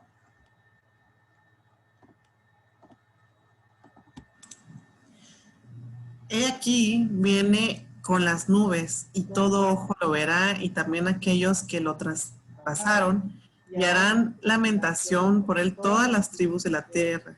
Sí, amén. Y vi el cielo abierto y aquí un caballo blanco y el que lo monta es el fiel y verdadero y con justicia juzga y guerrea. Sus ojos son llama de fuego y hay muchas diademas sobre su cabeza donde tiene un nombre escrito, el cual nadie conoce sino él mismo. Está vestido con ropas empapadas en sangre y su nombre es el Verbo de Dios. Gracias, primo. Y los ejércitos celestiales, vestidos de lino fino, blanco y limpio, los seguirán en caballos blancos. De su boca sale una espada aguda para herir con ella a las naciones y las pastoreará con vara de hierro. Él pisará el lagar del vino del furor de la ira del Dios Todopoderoso. Y en las vestiduras y en su muslo tiene un nombre escrito, Rey de Reyes y Señor de Señores. Muchas gracias, Alan. Como les decía, hermanos, entonces, este suceso es el mismo. No partamos en dos, eso de que el rapto secreto y que nadie lo ve y luego viene otra vez y no. Porque aquí dice Juan, en Apocalipsis, he aquí vienen las nubes y todo ojo le verá, ¿sí? Y también aquellos que lo traspasaron y harán lamentación todas las tribus de la tierra. Ok, entonces, les pongo estos versículos, como les digo, porque es una secuencia, ¿sí? Ahora, vamos rápidamente a lo que es el tema de Yom Kippur. No puedo ondear mucho en el tema, pero tenemos que saber que después del arrebatamiento, bueno, sí, cuando sea después del arrebatamiento viene el juicio de las naciones. Pero antes de comenzar ya con el tema de Yom Kippur, quiero decirles de manera resumida entonces el arrebatamiento. 1. Primero, la destrucción de Jerusalén en el año 70. 2. Del año 70 para acá han existido tribulación y seguirá existiendo hasta que venga el Mesías. 3. Han existido, como dice Mateo 24, terremotos, guerras, hambres, pestes, y eso seguirá existiendo hasta que venga el Mesías. ¿Sí? No podemos pasarlo ni todo al pasado, ni todo al futuro. ¿Sí? 4. Habrá señales en el cielo antes de que venga el Mesías. El sol oscuro, la luna roja. 5, hay que estar al pendiente de las fiestas, el pendiente de la luna, porque el Señor va a venir en Yom Teruah. Son demasiadas referencias. Tenemos un Dios que hace referencias en las Escrituras. Sí, que cuando te habla de trompetas, te habla del gran día de la trompeta, te habla de que nadie sabe el día y la hora, te habla de que vendrá como relámpago o como luz del oriente al occidente. O sea, te está hablando de la luna, te está hablando de Yom Teruah, ¿sí? Te está hablando de hebraísmos que solamente los judíos en el siglo I, que los creyentes lo conocían y que actualmente es difícil para nosotros leerlo, número uno, por el idioma, el español, ¿sí? Porque estamos leyendo en español y no en hebreo. Si leyéramos en hebreo, entenderíamos de manera primaria cuando el Señor dice, vendré con voz de trompeta, yo, Teruah, y vendré con aclamación, Teruah, ¿sí? ¿Tú? Pues ¿cuándo? Teruah, ¿sí? ¿Sí me explico? Ahora, cuando ya venga el suceso del arrebatamiento y que seremos arrebatados, como les decía en un principio, este cuerpo físico va a ser llevado y va a ser traspasado, y va a ser glorificado y va a ser transformado, van a resucitar también las personas que han muerto en el Mesías, ¿sí? Ahora, hace diapositivas atrás les dije, ya sucedió una resurrección, chéquenla. Mateo 26, en los últimos capítulos, perdón, Mateo 27, en los últimos versículos, cuando nuestro Mesías resucita, dice Mateo que hubo un terremoto y que se abrieron sepulcros y que resucitaron santos. ¿Quiénes son esas personas? Posiblemente Abraham, posiblemente Jacob, posiblemente David, ¿sí? Personas antes de que llegara el Mesías, posiblemente Daniel, ¿sí? Posiblemente los profetas. Y Pablo dice que el Mesías es la primicia de la resurrección. Y también ellos, también los que resucitaron. Porque cuando el Mesías subió con el Padre, ellos también subieron con el Padre. Ahora, bueno, no subieron precisamente con el Padre, sino que ellos están en una situación en la que están esperando el suceso del arrebatamiento.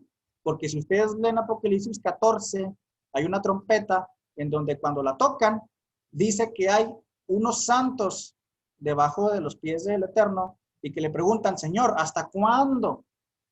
¿Sí? Pues ¿por qué están esperando? El juicio de las naciones, para que ellos también tengan su recompensa, ¿sí? Entonces, el dispensacionalismo no enseña esto, no te dice que ya hubo una resurrección, te dice que no han existido, que nadie ha resucitado, ¿sí? Pero cuando pase el arrebatamiento y que todos seamos llevados a la nube, no al cielo, sino a las nubes con el Mesías, y que los muertos ¿de qué? Del Mesías para acá, resuciten también y que estén en las nubes. En ese momento nosotros vamos a estar como en una especie de, ¿cómo les explico? Como una especie de momento en el que no estamos ni en el cielo, como lo pensamos como el reino de Dios, o ni en la tierra, sino que estamos en una especie de, como de nube, por así decirlo, porque el Mesías, como dice Zacarías o dice Apocalipsis, va a bajar a la tierra y va a haber desastres y va a haber terremotos y todo ser vivo va a morir, ¿sí? Y cuando ya esta tierra sea pasada por fuego, porque va a ser renovada, entonces es cuando viene el juicio a las naciones, donde a nosotros como creyentes se nos va a galardonar conforme a como dice aquí Corintios, a nuestras obras. Ahorita lo vamos a leer, ¿sí?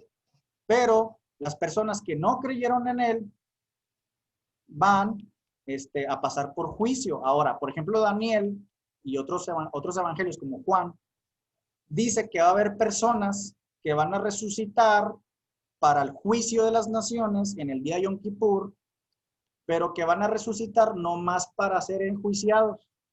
Y otros van a resucitar, pero para estar junto con nosotros, ¿sí? O sea, unos para vida eterna, que son los que murieron en el Mesías, y otros que solamente van a resucitar, pero para ser enjuiciados, ¿sí? Ahora, vamos a leer entonces los versículos para ya asentar esto que les estoy diciendo. Yo los voy a leer. Juan 5:28.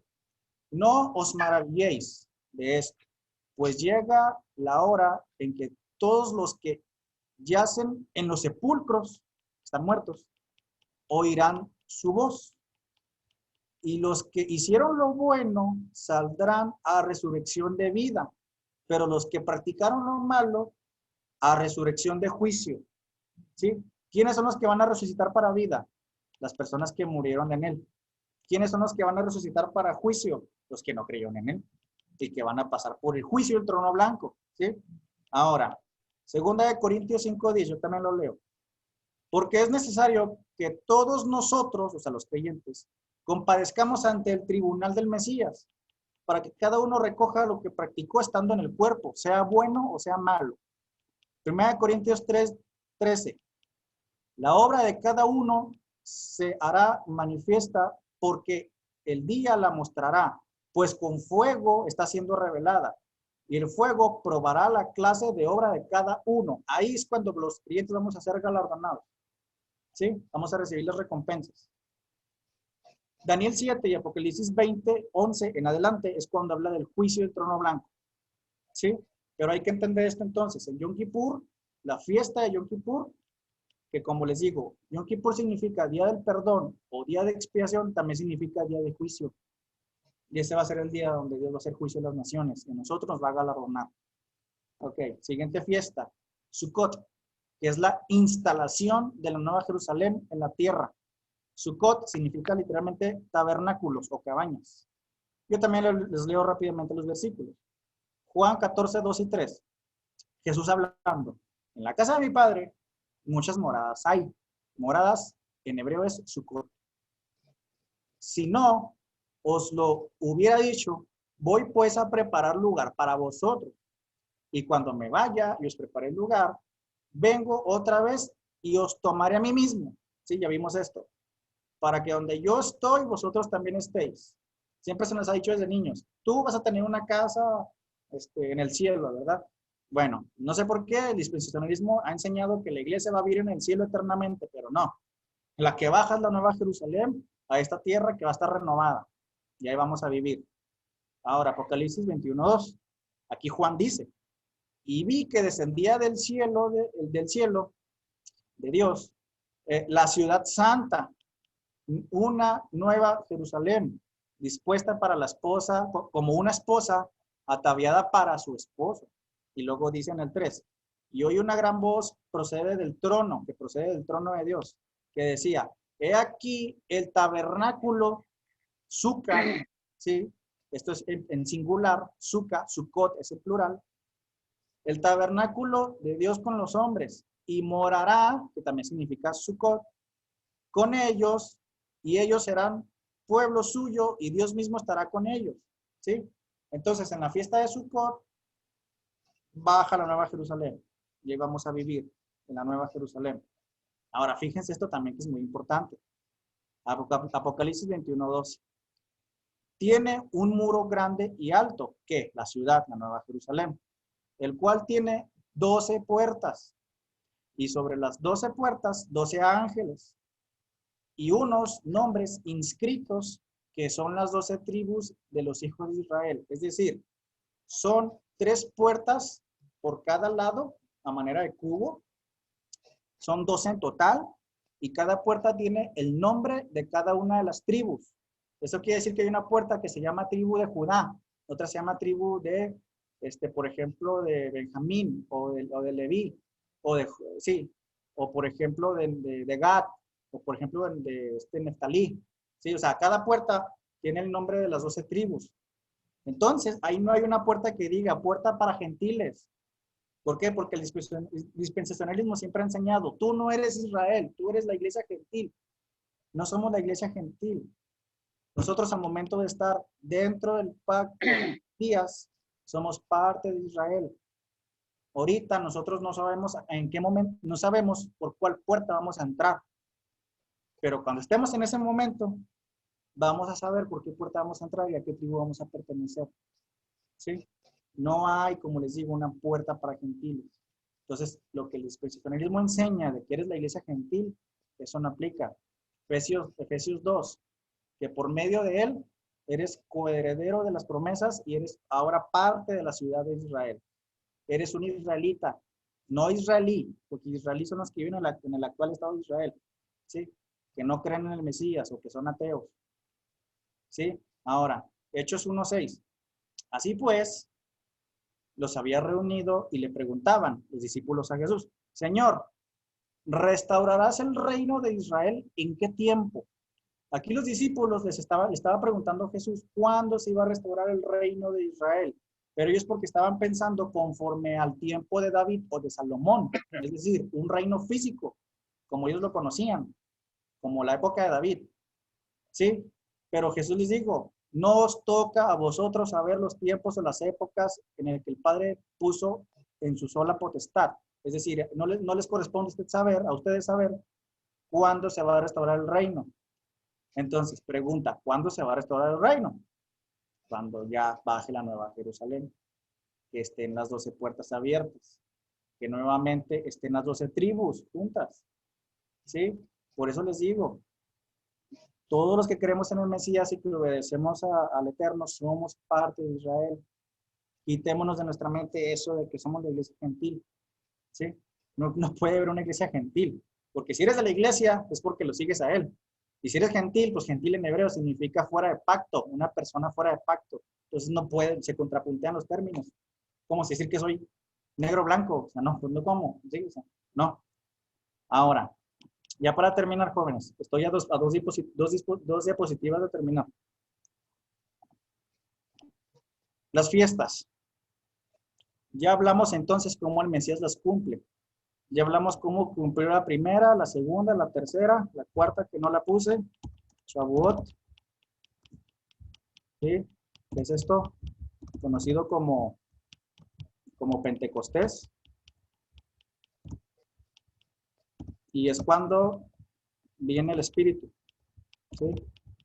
Entonces, ¿cómo poder aplicar las fiestas en nuestra vida? Es muy sencillo, fíjense. Vamos a ponerlo desde el punto de vista de una persona no creyente. En Pascua, tú recibes la salvación por medio de la sangre de nuestro Mesías.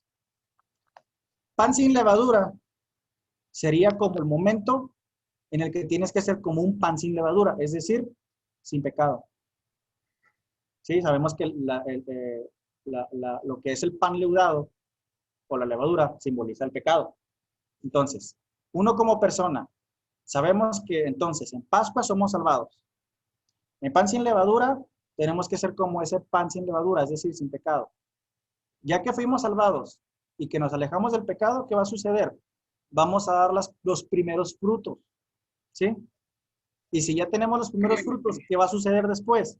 Va a venir el Espíritu Santo en nuestra vida, ¿sí? ¿Ven cómo se están relacionando las fiestas? Y si ya tenemos al Espíritu Santo en nuestra vida, ¿qué es lo que seguiría? Pues que el Señor venga y nos lleve en la fiesta de Yom Teruah, ¿sí? ¿Y qué seguiría después? Pues que el Señor nos dé este juicio y nos galardone, ¿sí? Y una vez que ya nos llevó y nos enjuició y ya recibimos los galardones, ahora pásele a la Nueva Jerusalén.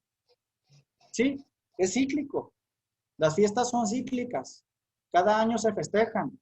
Los creyentes tienen que empezar a festejarlas porque esto no lo podemos omitir como si no existiera, porque son proféticas.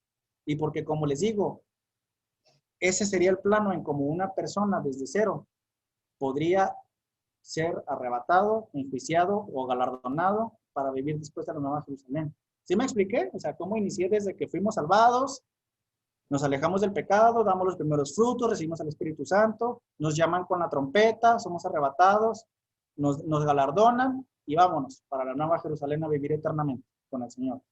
¿Sí? Esas son las fiestas. Ahora, aunque no lo crean, hay personas que lastimosamente han hecho mofa, burla de este tema sobre lo que es el arrebatamiento. Les dije que hay personas que dicen que ya todo pasó. U otros, no, pues todavía no pasa nada y todo es al futuro. Pues hay personas que de plano no creen en este suceso. Y quiero mostrarles un video de este apóstol, entre comillas, que quiero que lo vean y cómo se expresa él de este tema. When the airplanes hit the building in New York. Cuando los aviones le dieron al edificio en Nueva York. All the preachers started preaching. Todos los predicadores comenzaron a predicar. Last days. Últimos días. The end of the world is here. El fin del mundo ha llegado. Get ready. Prepárese. Jesus is coming soon. Jesús viene pronto. Shut up. Cállese.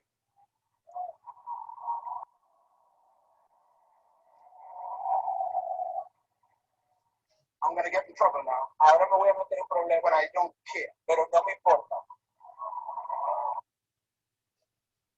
Coming soon, viniendo pronto, is not the message. No es el mensaje. Coming soon, viniendo pronto, is not the gospel. No es el evangelio. Stop saying it. Dejen de decirlo. Tsunami. Tsunami. 200,000 dead. 200,000 muertos. Get ready. Prepárese. Signs of the times. Señales de los tiempos. He's coming soon. Viene pronto. He's coming. He's coming. Stop lying to the people. Dejen de mentirle al pueblo.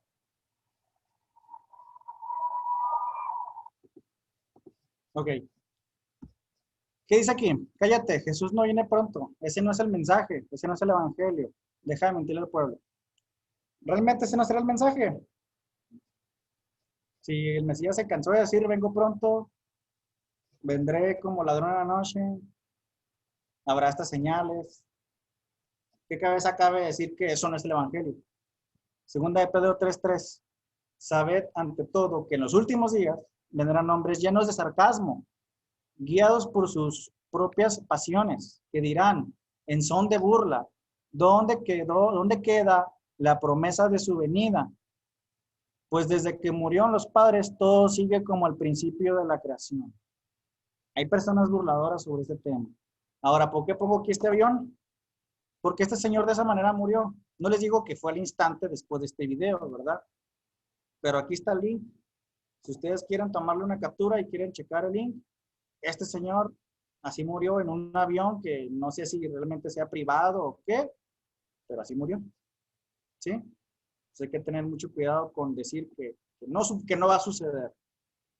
Termino con esto. Bienaventurado el siervo aquel que cuando llegue a su señor lo halle así haciendo, o sea, trabajando. De cierto os digo que lo pondrá sobre todos sus bienes. Pero si aquel siervo malo dice en su corazón, mi señor tarda, bueno, aquí terminó el versículo, pero aquí habla de las personas que hablan sobre la tardanza de la venida del Señor. Ahora, Apocalipsis 22:20. El que da testimonio de estas cosas dice, sí, vengo pronto. Amén. Sí, ven Señor. Y por mi parte, es todo. Yo creo que sí fue un poco largo el estudio, pero yo creo que era necesario. De hecho, me aventé como 1 hora 40. Cuando hicimos el tema de LGBT, que hablamos sobre el tema de LGBT, ahí también más o menos me aventé este tiempo. Pero bueno, díganme si tienen alguna duda, alguna inquietud. Aquí podemos responder algunas preguntas. ¿Qué les pareció?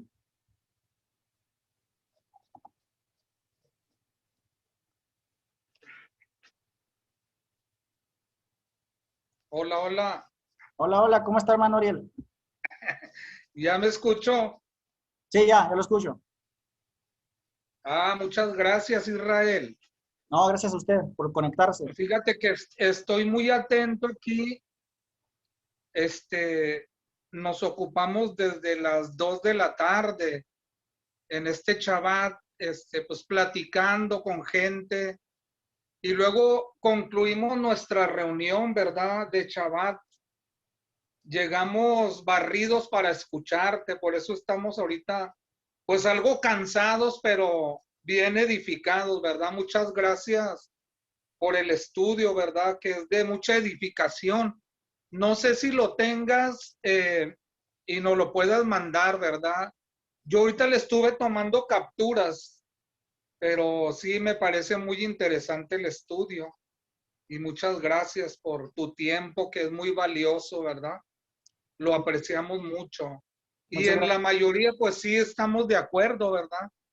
En este tema que, pues sí nos apasiona mucho. Fíjate que ahorita nosotros estamos conviviendo en una alianza de pastores.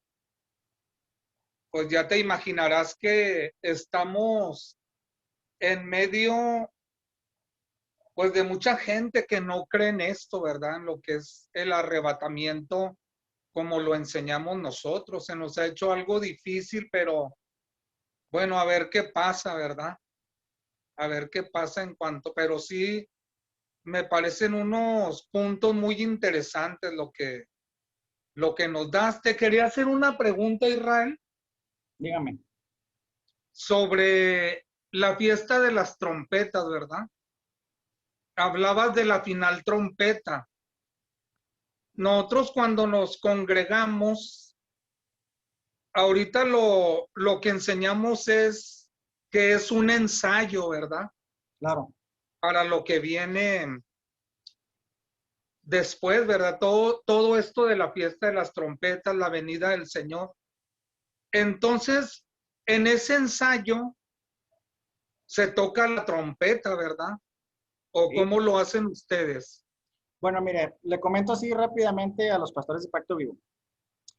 El hermano Ariel es un pastor de una iglesia mesiánica que está en Torreón. Él es pastor de mi primo. Mi primo es la persona que está conectada como iPhone de Juan Antonio. Él es un primo mío de Torreón. Le respondo su pregunta, hermano Ariel. Yo tiempo atrás, cuando estuve en otra congregación, sí tocábamos el shofar en el tiempo o en la fiesta de Yom Teruah. Y precisamente nosotros estábamos al pendiente de la luna, como les puse en las capturas. Tengo una aplicación en el celular con el cual más o menos puedo saber cuándo va a ser el momento, ¿verdad? Pero estoy totalmente de acuerdo con usted. Lo mejor es que nosotros como creyentes toquemos las trompetas o toquemos el shofar en el momento en el que sea la fiesta de Yom Teruah o como ya lo vimos, ¿verdad? Cada mes para hacer este memorial, ¿sí? Claro que si nosotros hacemos esto a manera de ensayo, ¿qué estamos haciendo? Estamos recordando y estamos aclamando que el Señor va a venir. De esa manera, nunca se nos va a quitar de nuestra mente. Pero estoy totalmente de acuerdo. Si usted en su congregación, pastor, así lo hace, está muy bien, realmente. Sí, porque lo que enseñamos es eso, ¿verdad? De que lo que explicaste ahorita me parece muy bien. Entonces se hace como un ensayo en la fiesta de las trompetas, porque luego vienen los 10 días de gran temor, ¿verdad? Creo que así, ahorita ando un poquito desconectado, pero vienen esos 10 días de lo que es para Yom Kippur, ¿verdad? Así es. O sea, el ensayo que hacemos para el juicio de las naciones. Pero en esos 10 días, pues nos seguimos preparando espiritualmente, ¿verdad? Obvio que cuando el Señor venga, pues será en la fiesta de las trompetas, ya no será necesario, porque ya se escuchará la final trompeta, ¿verdad? Así es. Sí, totalmente de acuerdo. O sea, nosotros, les digo, como creyentes, si empezamos a festejar esto de las fiestas y tocáramos, por ejemplo, el shofar en el día 1 del mes séptimo, que es el día de Yom Teruah, del día 1 al día 10, nosotros tendríamos que estar en un estado de oración, de pedir perdón. ¿Por qué? Porque de manera bíblica, en el día 10 vendría el juicio de las naciones. Exacto, y es cuando uno tiene que llegar con una mente entendiendo el propósito de las fiestas y arrepentido, ¿verdad? Porque, claro. Como estamos hablando aquí con el hermano Ariel, son ensayos, ¿sí? Para cuando sea el día. Entonces, hay algo que no les dije que se me pasó ahorita, hermanos. Conocemos entonces sobre el arrebatamiento la fiesta. Conocemos la temporada. Conocemos las señales de la luna y el sol. Conocemos el calendario. Conocemos cómo se maneja la luna. Pero algo que no conocemos es cuándo va a suceder. Es decir, si este año o el que sigue, o el 2025, o el 2028, o el 2030. Pero mientras no sabemos en qué año va a suceder, tenemos que, o lo que tendríamos que hacer es hacer estos ensayos, ¿sí? De conmemoración, porque son proféticos y van a suceder. Claro. Oye, perdón, Israel, otra pregunta. ¿Sí puedo hacer otra pregunta? Sí, sí, Rápido. claro, adelante. Ah, ok. Ahorita lo que hablaba sobre Enoc y Elías, de ese arrebatamiento, ¿verdad? Entonces, son de los dos personajes que comúnmente enseña la escritura, ¿verdad? Sobre Moisés, la verdad yo no había escuchado que fuera un arrebatamiento, ¿verdad? Entonces, aquí en Deuteronomio, en el capítulo 34, dice que murió allí Moisés, siervo del Eterno, en la tierra de Moab, conforme al dicho del Eterno, ¿sí? Dice, y lo enterró en el valle, en la tierra de Moab. O sea, ahí dice que lo enterró. ¿Quién lo enterró? Pues nosotros entendemos que fue el Eterno, porque nadie sabe el lugar de su sepultura hasta el día de hoy, ¿verdad? Sí. Entonces yo no había escuchado sobre un arrebatamiento así de Moisés, ¿verdad? Y, por ejemplo, en cuanto a Enoc y Elías, ya ves lo que comúnmente se enseña, a dónde los arrebató el Señor. ¿Cuál sería tu punto de vista sobre ese arrebatamiento de Enoc? Porque en el cristianismo se enseña que los arrebató al cielo, ¿verdad? Sí. ¿Y tu punto de vista cuál sería, Israel? Pues mire, hay diferentes posturas, ¿verdad? Sobre el cuerpo de Moisés, obviamente sí, Deuteronomio dice que fue enterrado. Sin embargo, llama la atención que Satanás y el arcángel Miguel hayan guerreado por el cuerpo. Y usted sabe, hermano, que si estamos hablando de una guerra, esta no va a ser física, sino espiritual. Entonces ahí la pregunta es, ok, el cuerpo fue enterrado, Deuteronomio lo dice, pero entonces ¿en qué estatus estaba el cuerpo? ¿Dónde estaba? ¿Verdad? Para que peleen y guerríen.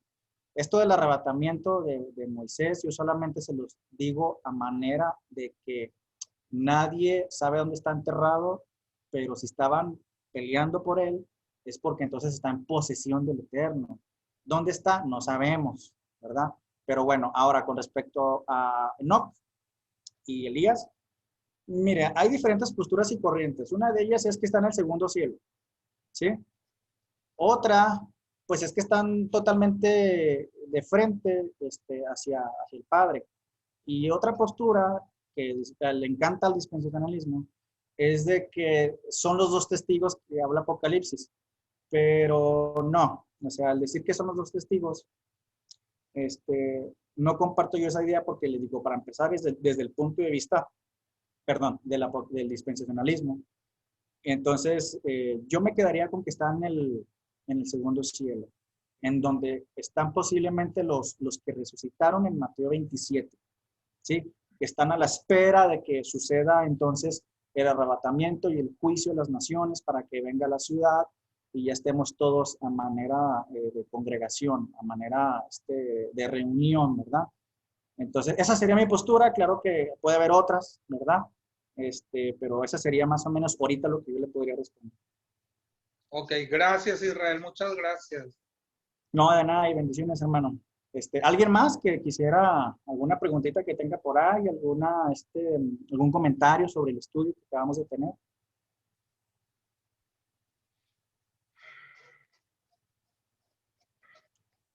Bueno, si no hay alguna pregunta o comentario, le contesto al hermano Ariel. Sí grabamos el estudio.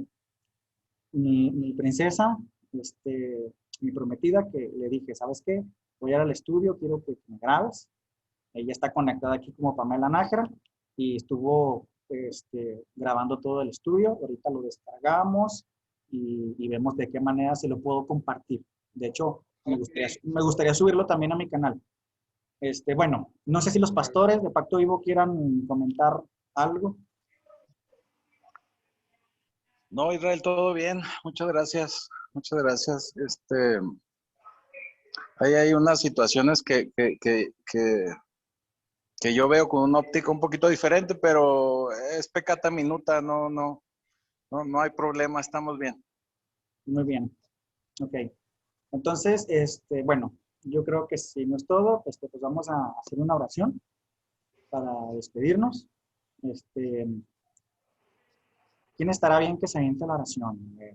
Déjenme. Tú mero. Yo mero. Bueno, está bien. Dame la mano. Ok. Muchas gracias, Señor, por este estudio. Gracias, Padre, porque el día de hoy nuestra mente se abrió y pudimos entender tu palabra, Señor, conforme a la escritura hebrea, conforme a los creyentes del siglo I creían este suceso.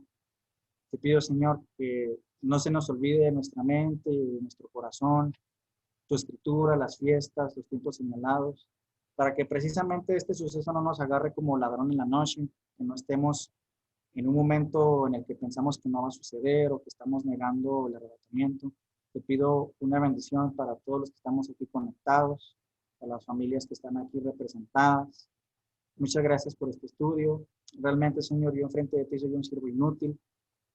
Y te pido, Señor, que este estudio que se grabó llegue a más personas, que puedan entenderlo y que puedan ver la luz de tus escrituras y podamos juntos entender que tu venida es pronta. En el nombre de Jesús, amén. Amén. Bueno, pues muchas gracias por conectarse. No sé si podemos detener la grabación ya para que se guarde.